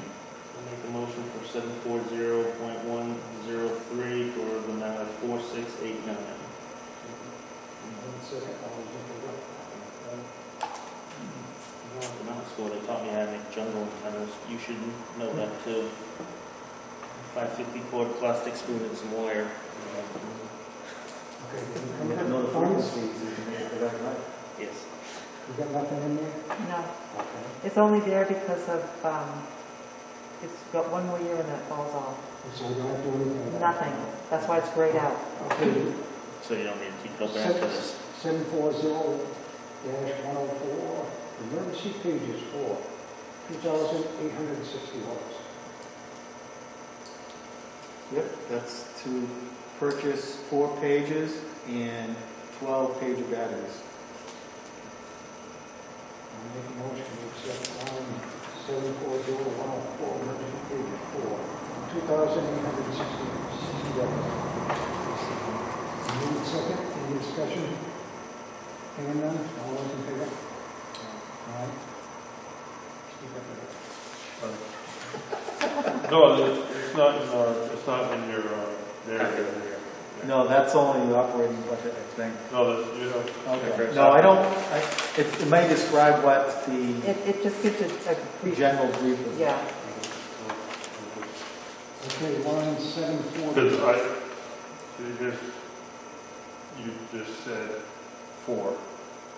I'm fixing that. It's automatically going to go, oh, then we have to buy 4 pages for the new firefighter. No. No, it's just the, It's guilty by association. Anytime you see the number 4 on this budget, that you're adding 4, it's going to be one of those things. So I should put pages and batteries? well, if they ask me. Well, if you have it in your narrative, because this is the budget that gets printed in the annual No, report. no, it does not. So this 4 doesn't get printed in the No, annual? no. The MS, I think the 535 narrative, or just something. have it in your narrative that it's 4 pages, which is part of a routine replacement and 12 batteries. But It's actually 4 pages for the. it's 4 pages for 4 new safer people and then the 12 replacement batteries for the existing. Right. No, it isn't really. I mean, the new firefighters will get pages, but this is just part of our regular replacement of the current pages that we have. 4 of them need to be replaced. So you have inventory of 15 or 16? Yeah, because everybody has a pager, Yep. and we've got a few extras sitting on the shelf. And Yeah. they do. Yes. Oh, I know they're right. 740, dash 105, I am responding. 5-year term, 2020, $660. Yeah, so the cost last year was $810 since we signed a 5-year agreement that was used for 5 years, which doesn't matter if we do or not. They said they'll sell it to us for $660 per year. So that's good. Okay, it's been moved and second. Any discussion? All those in favor? Okay, next is 74106, dispatch. E-dispatch. What's the E for? That's a good Emergency. question. Emergency, yes. So is this the fee to Lake Street Mutual Fire Aid, or No. what is this? That's, This is all, I think those are. that's so you can use your phone as your pager. Different than I am responding? It's different than mine. It actually gives you the voice, the dispatch voice from dispatch. So if you got I am response, why would you read this or vice versa? Yes. So, it's, I mean, you got a pager, It's you just got like I am responding, now you got this three things. Yeah, because two of them are on the phone now. Yeah. yes.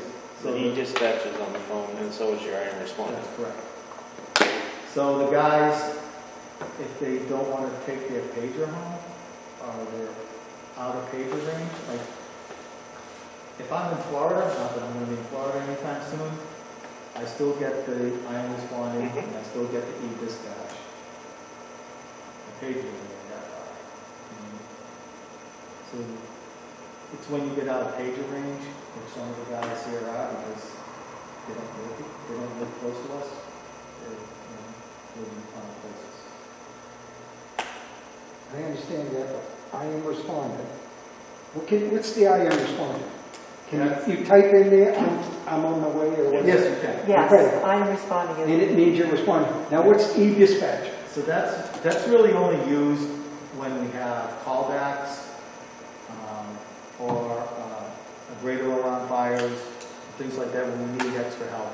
Is it essentially a scanner, No, it's not.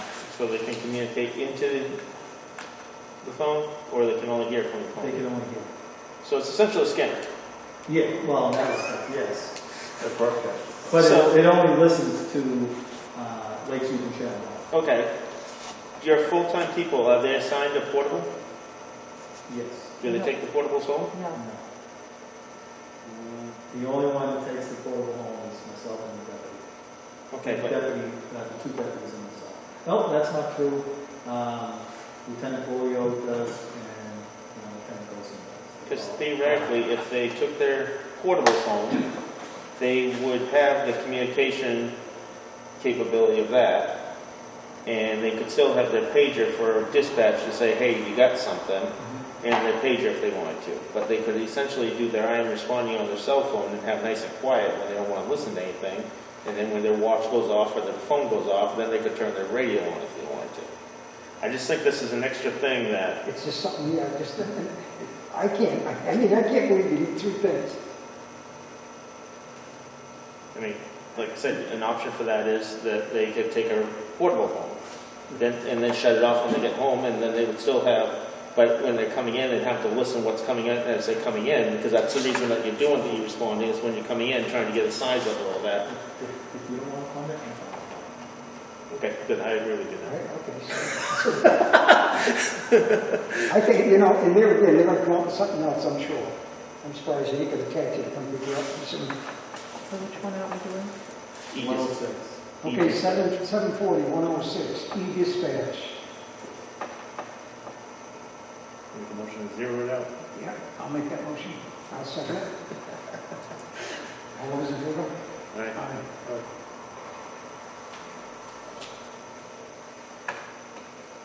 Okay, gas meter, 740-110, gas meter, replace two. First in meters. So these are on our first in bags. They're CO meters. They're on all the time. They last about 3 years. Then we get replaced. And how many we got now? Well, we've more than that, but the first two that we bought need to be End replaced. of life, battery. Good. I'm comfortable making a motion for 740110 for 500 for two. Okay, so you move second, the discussion, hearing none, all those in favor? Aye. We're not doing the plug kit this year, nope, or saws. No chainsaw, hose, Those. 740-170, hose, $7,324. So that's 15 lengths, 1 3/4, 12 lengths of 2.5, and 2 lengths of 10-inch soft side. And I assume this is for the new truck. Nope, it's replacement. Oh. We haven't bought, we haven't purchased those.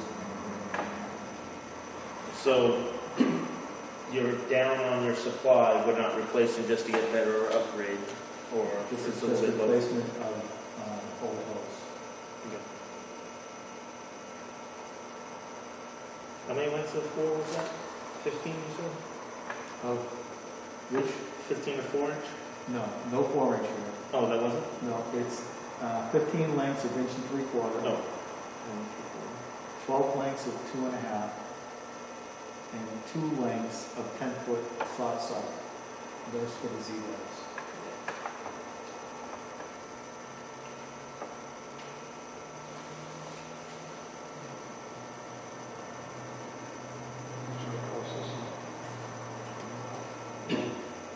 Okay, I'll make a motion, 740, 170, opposed to $7,324. Moved and seconded, discussion for that. All those in favor? Aye.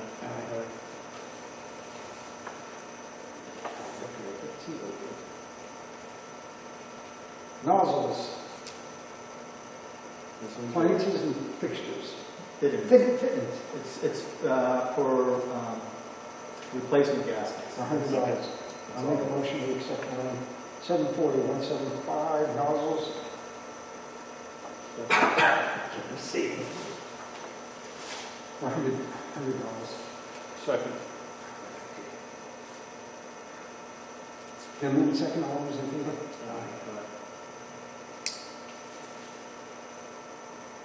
Okay, flashlights. Looks like 8. 740, 185 flashlights, 8. So it's 8 personal flashlights, 4 vehicle flashlights, and batteries Okay. for the personal flashlights. $1,575. Yeah. The vehicle ones are those big. Yeah, Rip one or yeah, the- those are- yeah. I'll make a yeah. motion. Yeah. For 740.185 for the amount of 1575. Okay, then move and second, any discussion, hearing none, all those in favor? Aye.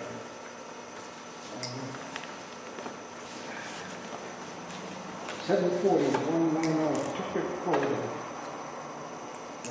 $29,272. Yep, so that's That's for the new guys? 4 sets for the new guys, and then 2 replacement sets, for a total of 6 sets. What's it figure out per set? Just $3,354 for the set, plus there's other money in there for boots, helmets, gloves, and hoods and stuff like that that we go through. Is there any more, there's none of this is related to COVID? Like,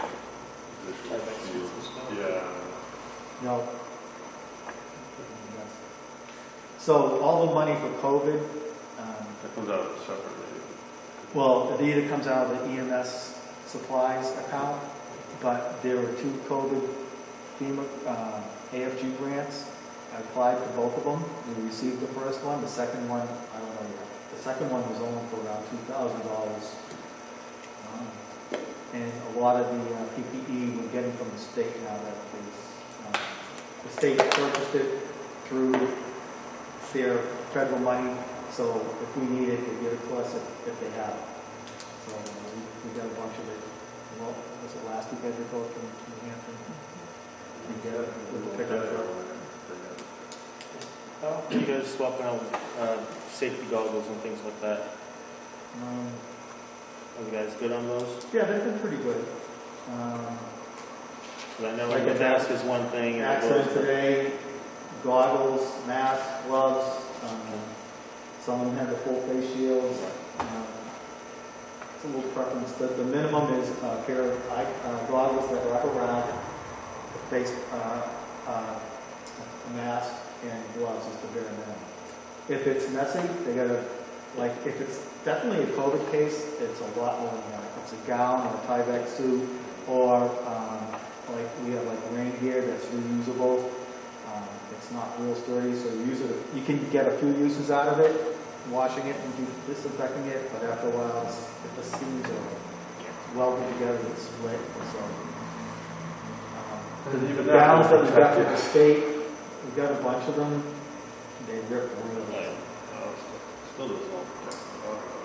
Okay, let's move on. 740, 191, protective clothing, $29,272.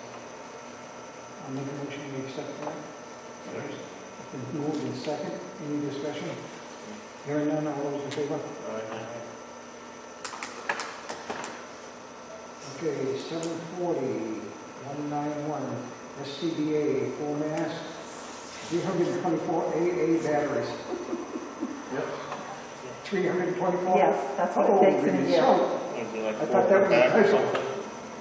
The new ones are all double A's rather than a combination of nines and double A's and stuff like that, which are in different places, they're all in one place.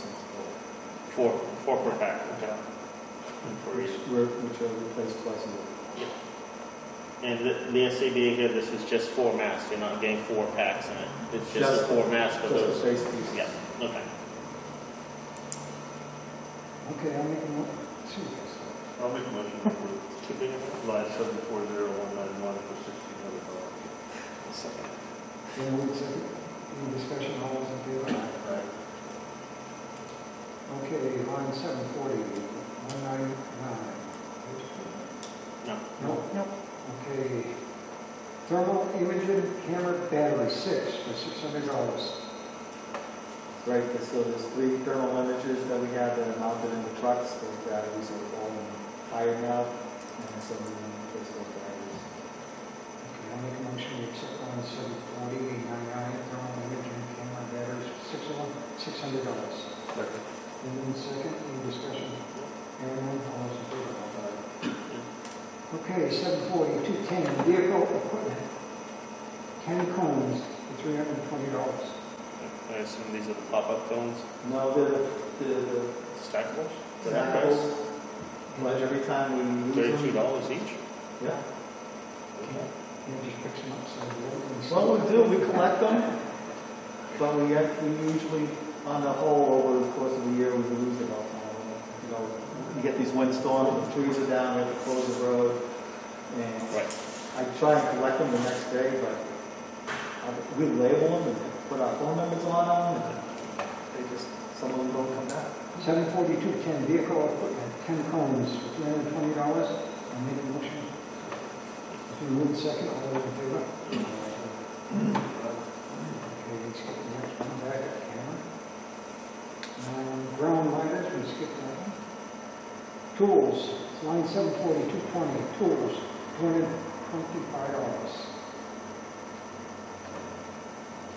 Okay, so a question I have on that is, we did hose up above. On your addendum sheet here, hand tools, equipment, and hose, so the hose was already part of that other grouping. Because on this, you're talking about and hose again, and supply hose, Supply hose is the 4-inch, right? or big soft sock, Mm-hmm. the attack hose is. So all this small stuff is all part of this paragraph? Yes. Okay. I just want to make sure that it wasn't. Okay, I'll make a motion 740, 220, tools for $225. It's been moved second. Any discussion? Hearing none. All those in favor? Aye. Okay, let's get the next one. Next one. Safety equipment, vest, bugs, and glasses. That's a very small amount. That's what, $380. What's that for? that's for, That's it's basically for 50 pairs of safety glasses and 2 boxes of earplugs. We have enough traffic vests currently, so it's just for glasses and plugs. But usually we like traffic vests every year. Captain Gillian said we could do that right now. So it has to be that much, and 380. Yep. So we need to buy investors. No. No, that's to take it up much higher. Yeah. These things run like $40, $50 each nowadays. And you have enough for every member being out on all these state roads we got? Reflective. I mean, otherwise, you have very bright gear here, so. So you put enough of the 3 on the Scotch Light paper in there. I just want, this is something I don't like skipping on. Okay, I'll make a motion, line 740, 240, safety equipment, gas plugs and glasses, for the amount of $380. Second. All those in favor?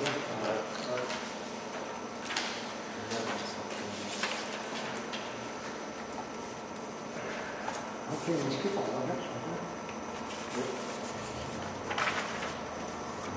So you're not looking at bringing any of this in next year, or you don't have amounts back? Nope, we don't, we're all set. And you guys are doing nitrous?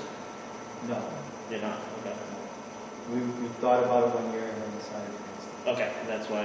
you It's have- still there because of, Okay. Okay, line 741, dash 02, EMS disposable equipment, $40,000. There's just 30 question. we're not done. Okay, I get that. So this comes out of the apparatus improvement fund. If we don't spend it, it goes right back in. I'd rather be a couple $1,000s more than what I think we'll actually need than not have enough. So that's why I put 40,000 in there, because we're going to probably spend 35, 36,000. That's big money when you see this one. I'll make a motion that we approve line 741-102 EMS disposable for $40,000. Then move second. Any discussion? None, all those in favor? Okay, next is 741-03. CLIA lab. Yes, so User fees. when we draw bloods or do blood glucoses, we have to be approved through the lab. We have to have a license, a waiver or whatever it is. I'll make a motion for line 741-03. Clinical lab use fee of $180. And move second. Any discussion? Hearing none, all those in favor? All right. Okay. What's up with 04? Advanced medical training, that's usually if we're going to send somebody to medical school. But, That's all medic, it's not AET we could put A&T in there, but this year? I don't have anybody to send, Okay. unless you guys want to send. No. Basics that we may hire. No. That's just my personal opinion. Okay, let's jump down to line 960-400, water and ice rescue, $2,000. That's all. That's for, let me find it. You just have it listed, equipment used for auto extrication as well as other technical rescue emergencies, ice, water, rope, etc. I'll tell you exactly what that is for.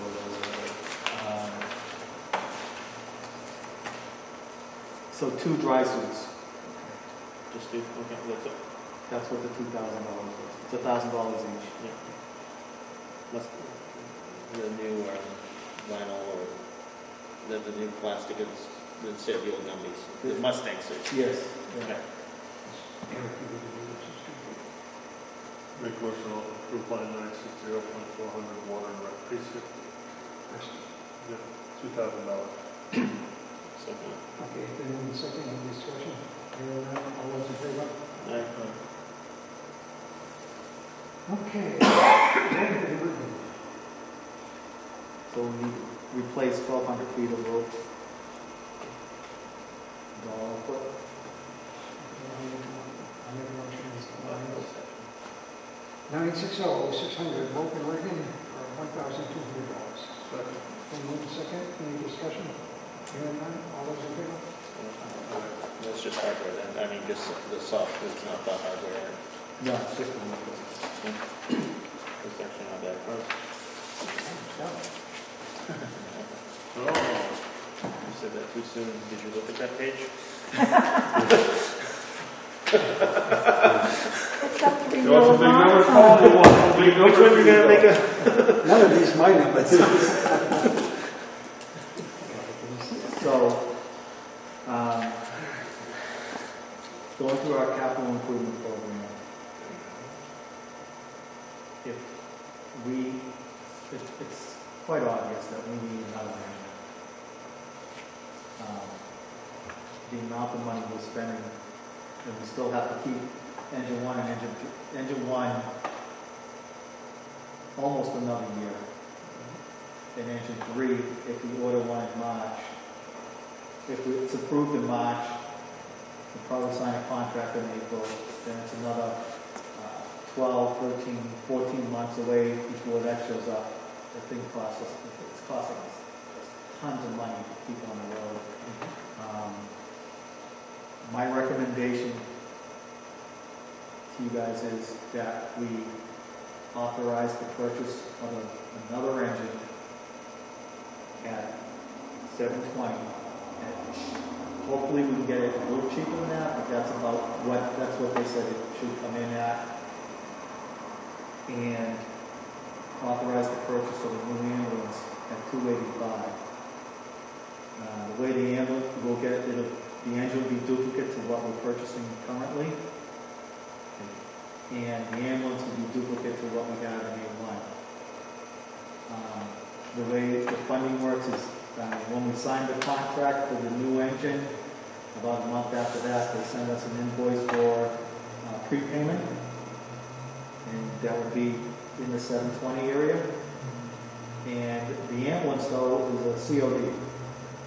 And that's $285. I already went to out to pre-bid these things to find out exactly what they would cost.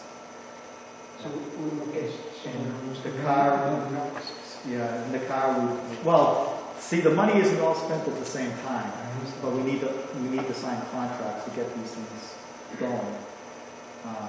A2 is approaching 100,000 miles. The front end is all needs repairing again.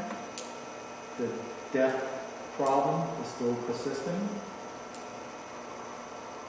and it's costing us a considerable amount more money than A1 cost us. And even considering the miles that A1 is putting on, A2 still costs a lot more. When would A2 go on? Excuse me? When would A2 go on? So we know that it's... So if we ordered it April, it would still be another year out. They take a year to build currently. Now, in March or April, when we sign the contract, then they come down in 11 months, but currently we're at a year out on construction.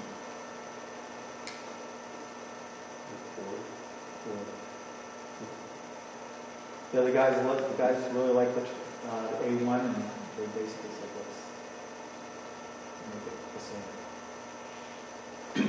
Now, to be perfectly honest with you, my opinion is you're not going to get all three. No, don't, I'm not really asking for car 3, we'll put that off for a year, because we just had a bunch of the rust fixed in it, and that'll hold us off for another year, as long as it, I mean, we're still maintaining it and stuff like that, but it's up to the miles. If you had a choice, say the people say to you, you got a choice, what do you want? You want more notes, or you want a new fire truck? You had a choice, what would you pick first? An engine, because we actually absolutely do need growth. This year is what we have scheduled in our capital improvement plan to replace an ambulance, but the engine costs us more money to keep on the road than the ambulance. And I understand that. So, all I'm saying is, it's going to come down to that, there's no doubt about it. What do you want? Well, if you support both of them, I think they'll both pass. I mean, there are going to be some detractors from it, but in the end, buying them both, signing the contract for both of them now, is going to save us operationally in the next 2 years. Because if we put off buying an engine or an ambulance, depending upon whichever we want, it's going to cost us more in operating to keep the thing running than it would if we put the purchase off. Okay, let's back up a little bit. We saw what happened, we asked for 2 engines this year, and it didn't. So we did We that. didn't really ask for two. Well, We wanted to, we but wanted it wa- to. it wasn't done in a timely manner to get it properly. I don't think we'll pass it. There were too many people in this. And I'm afraid this is what's gonna happen here. They're gonna say, oh, now you got a new engine last year, you want one this year, and you want this. But you know it's the right thing to do. All I'm saying is that people don't look at it whether it's right or wrong. They're gonna say, you got an ambulance, that's in good shape. You got one that's in good shape. It's not in good shape. We're gonna have another one sit here, and yeah, you can rotate it back and forth, I guess, a little bit, but I just don't think it's gonna pass. I really don't. I mean, I'd like to shoot for a new, an engine's more important, then I'd shoot for a new engine this year, next year go for the ambulance. Go for the ambulance and the car next year. It just looks better that way, like you're not asking for all, I know you can do away with the car this year, but the other two. I don't know what the capital improvement plan is. Is there another big ticket item? This is the last big ticket I item. think the until we- engine we did early. One of them we did Yeah. early. So one engine was, I think, due to come up, and then the second engine, I think we had another 2 or 3 years on engine 1, before it hit its replacement time.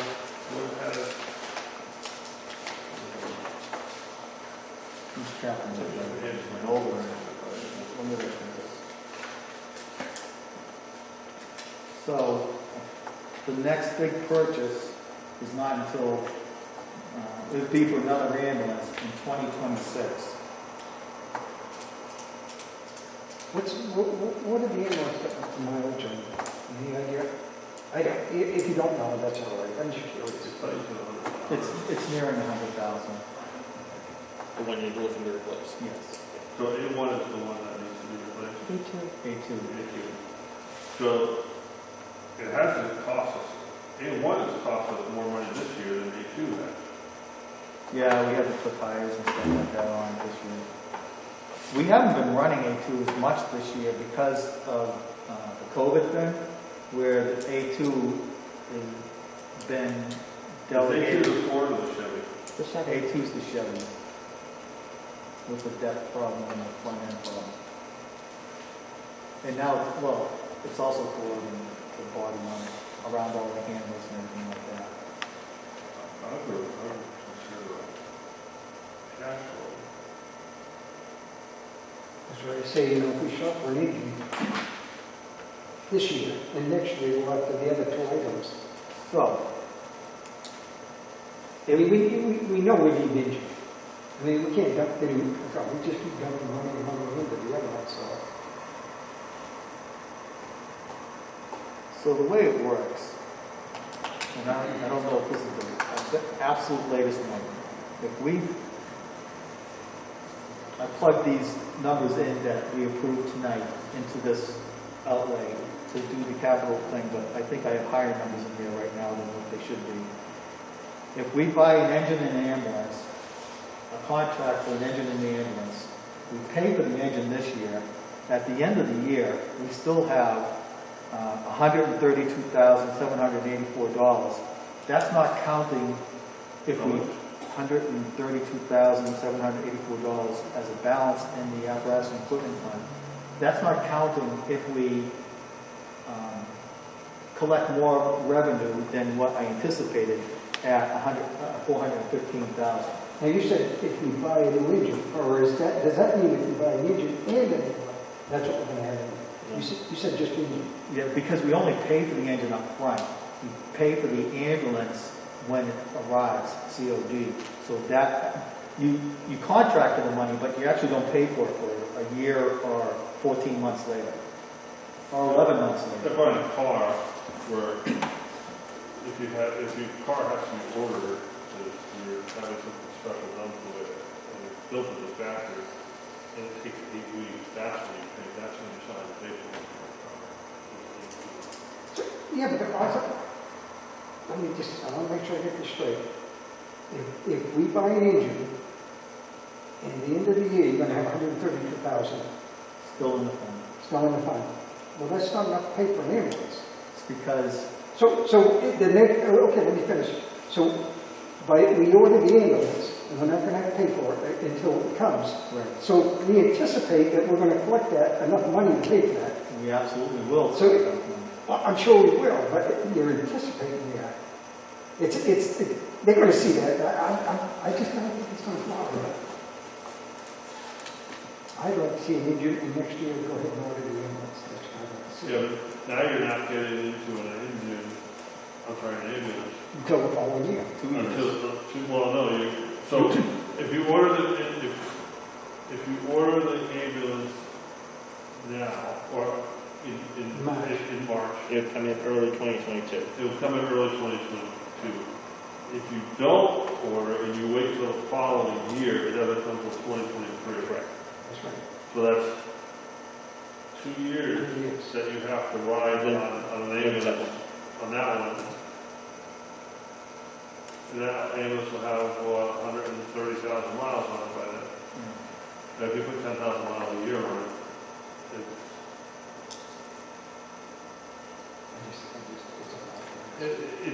it's an interesting predicament because we really need the ambulance for 20.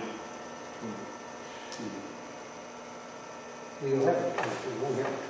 No, if we go with your plan, we don't get it until 2023. In a sense, it's almost like the funds have to be encumbered because we're not going to spend the money actually until 2022. All we're doing is authorizing the purchase of an ambulance, signing the contract for it, and then when it shows up, we pay for it. That's how it will go. I guess the concern I have with that is that we are Completely. putting ourselves into a place where we owe debt with money that we don't have to pay it off at the time that we're in good faith ordering it. And I do have a problem doing that That's what they have. because, They're going to look at it and go, you're just spending money. so We're put that part also in there. making money. That is our revenue, it is our revenue maker, absolutely, having the ambulances functioning, 2 of them, having the crews and all that, I fully support. But I do have a reservation of going and signing something without having that money.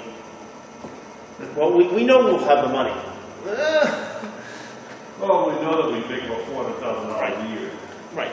And realistically, the last few years, Right, so over the year, you will make. last year we made should. 474,000, the year before was 453, the year before that was 452. I only predicted 415.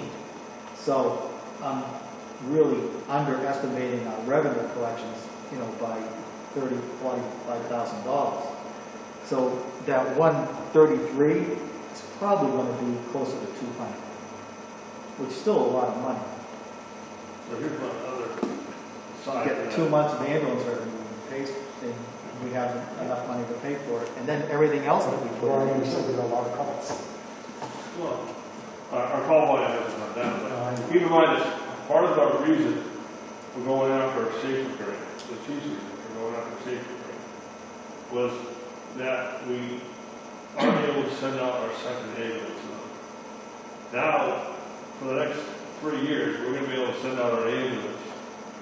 But if it's broken down, not going to be able to send it out. The second. The second ambulance. If I'm just calling the first ambulance before the second ambulance is Chevy.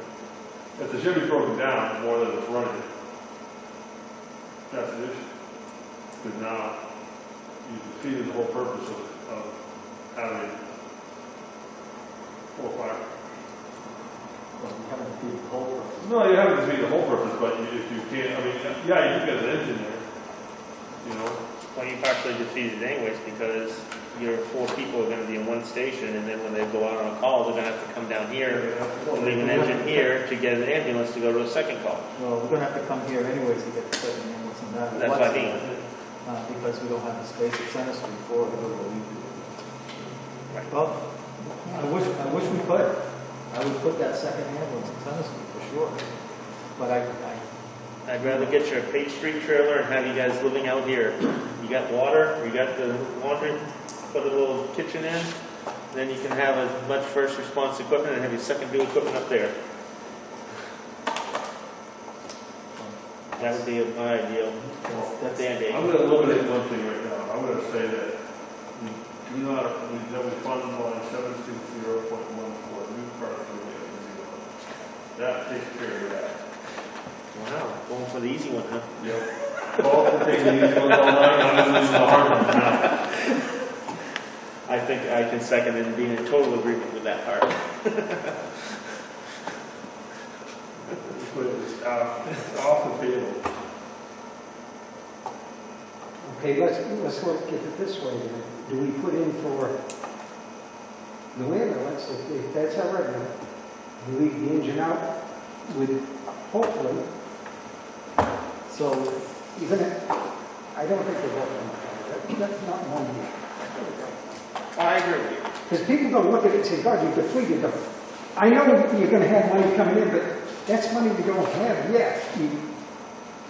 it's smart business planning. That's all I'm gonna say. Understand. If you don't want to be smart about it, that's entirely up to you. But in the end, you look at what we spent on engine 3 the last 2 years to keep the freaking thing on the road. 16,000, almost 30,000, another 16,000, I'm rounding off. You think that number's going to get any smaller? Neither do I. And we still have another year of engine 1 to keep on with. On most of the years. Well, right now, no matter what we do, we're still going to be paying out maintenance fees for 2 years. I mean, for 1 year for 2 vehicles. That's an automatic. Yeah. For 2021, we're going to be paying maintenance on the 2 engines. So, Yeah, at least 3/4 of the year. Right, absolutely. so the first year that you have a vehicle, the maintenance fees are practically nothing. It's oil changes. So the money that you're spending in apparatus and equipment fund, which is not taxpayer based, it doesn't come out of the tax revenue,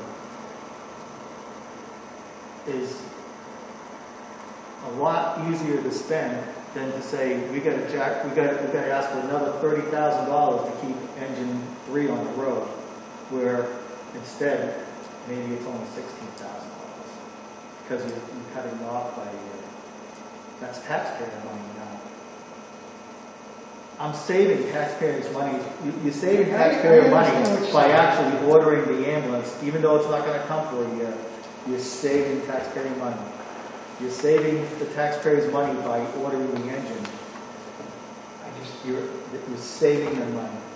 Because not only are you saving them money on that end, by contracting it now, you're saving on the increase that the engine is going to cost and the ambulance is going to cost. You're depleting everything, and people look at that, and they're just going to say, It's not depleted. It's still 130-something thousand in it. And then the following year, even paying for the ambulance, it's not good. I mean, I see the figures. I mean, I understand that. It's just that, It's a balance of what the taxpayers are going to want. Well, so what if we leave it to the taxpayers? That is not an option, right? That's 2 separate warrant articles. I'm up with that. I mean, I was thinking. we're 3 people, and Yeah. we're representing 5,000 people, I agree with that.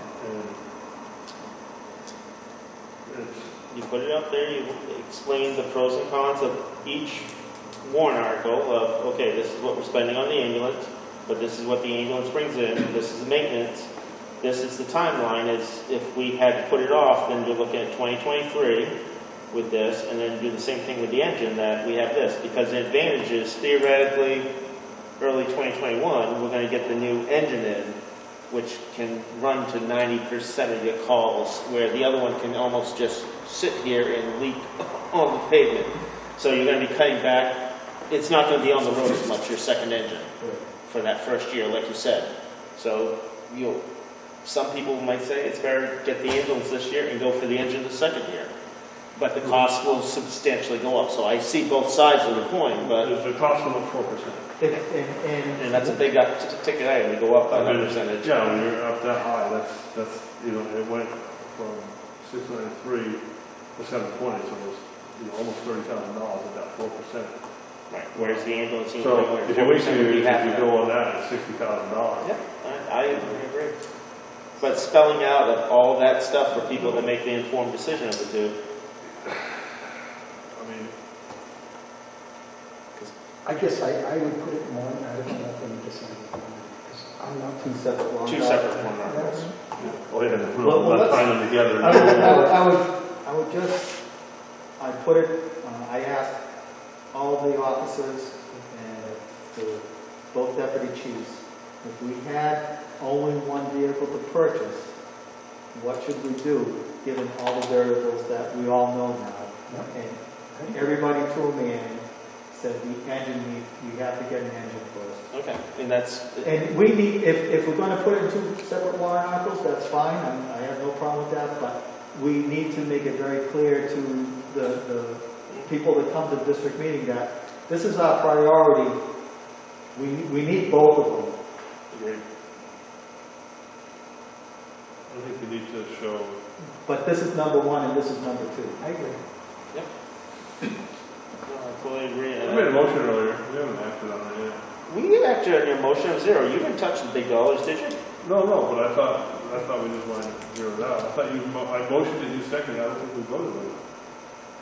Okay, I thought we did. On count I three, think- did we vote? I thought we voted on it. I thought we did too. Okay, sorry. I mean, that was quite a while ago. So, I want to put the numbers in there with an asterisk that we're leaving it, I don't want it to come back that, oh, you know, they want to spend this money. We want I can see both sides of the story for this. And I want to leave it to the voting body. It shouldn't, yes. And ultimately, it's the budget committee's budget. That's correct. It's ultimately, but if we show, and when we have our meeting on. Well, these would be Friday night- warrant Yeah, no articles. kidding, right? These are warrant articles. Right, but if we show, you know, when it goes, the budget committee is in favor of this, and the commissioners are in favor of this, you know, if it's a split, it creates more issues. You know, if we say, you know, hey, we want and I can say this to the budget committee, you know, we want to be the voters. You know, we see both sides of it, and they're both very important things. If we had to prioritize, it would be, and maybe we take a vote on saying what we think the consensus is of what the priority is. I don't know. I don't think we need a vote. My consensus is going with what our crew said, which makes logical sense with the engine first based on what we've been doing. For my 2 cents in, I think that they have some sound judgment in what they're saying with that. And I think the ambulance can limp along a little bit better than an engine can. That's my part to that. I don't think we have to go vote on it. I mean, depending on how, because you can relay how the commissioners felt on that. I mean, you can tell them flat out that I'd probably go with the engine first based on the guidance that we're hearing from the users that use it and trying to maintain it. Is that how you feel? Yeah. Okay. There you go. All right. So make a note here. Yep. So, do we have, make a motion to put these in? Yes. Please. Okay, line 780-03, new ambulance 2. $285,000. You had a hard time getting that out. I wanted to say the big number. I'll second it. To put it in on, do I have to, I should say that, huh? It is. It is anyways, Okay, That's one copy. yeah. okay. Okay, it's been moved and second. Any discussion? Hearing none, all those in favor? Okay, 760, 112, new engine 1, or, where is this? No, you can. $720,000. He did it. Should we have a discussion of that and make him stew over that longer? I'll second it. Oh, can you say it again? The recorder was off. Can you say it again? It's been moved and second, all those in favor? Aye. So what I did on the itemized budget was, I put in parentheses, number 1 choice, besides the engine and number 2 choice beside the ambulance. Yep. To help explain it, Eric. Now, when that goes for the warrant article, and you know how the 3 commissioners approve Yes. it, and it'll say they approve this number 1. I don't even think that we I approve did both it of them. before you put it on the warrant. If you put the engine as number 1 on the warrant, then, you know, not number 1, but Position one. We'll list the Higher engine position. before the ambulance on the warrant. That's what you're getting at, a higher position. Yes. I just want them to understand that we prioritize this first. And that's part of when you speak to that, when you speak very clearly that we took it into consideration, there's a lot of factors here, and ideally, the district needs both, but that's not in the taxpayer's best wallet right now. I wouldn't, you're putting words in their mouth. You say, the way I would put it is that we agree that we need both vehicles, and we think this is the most economical way to do it, operationally wise and tax wise. But if your stomach's not up to it, the first priority is for an engine, and then our second priority. but you need to be able to show cash flow for people to be like, we've worked hard to get this nice cash cushion, and we're gonna be, you know, digging in Paul's coat pockets to pay bills or to do stuff in the future. Eric, we have to get another job. Because now we need to finance the budget. That's on for. Yeah, who's good That was idea the that? only night The only that extra available. work that we could all make. We all set? Because Captain Dawson's on school board, so that meets on Mondays. I'll make a motion, we adjourn at, That clock is wrong. oh, it is? Yes. 8:38, 8:38. by eye time. That's not even part time. Second? I second. They move the second, all those in favor? All right, let's shut this button off. Whoever's transposing this, have a nice day. What number is it? Please, that's gonna be on work. No, Just kidding. Recording pause. no. Stop. Stop, not red. Red is record. Pause. Thank you. I So, fixed it. yeah, it's just the way it works out. Because,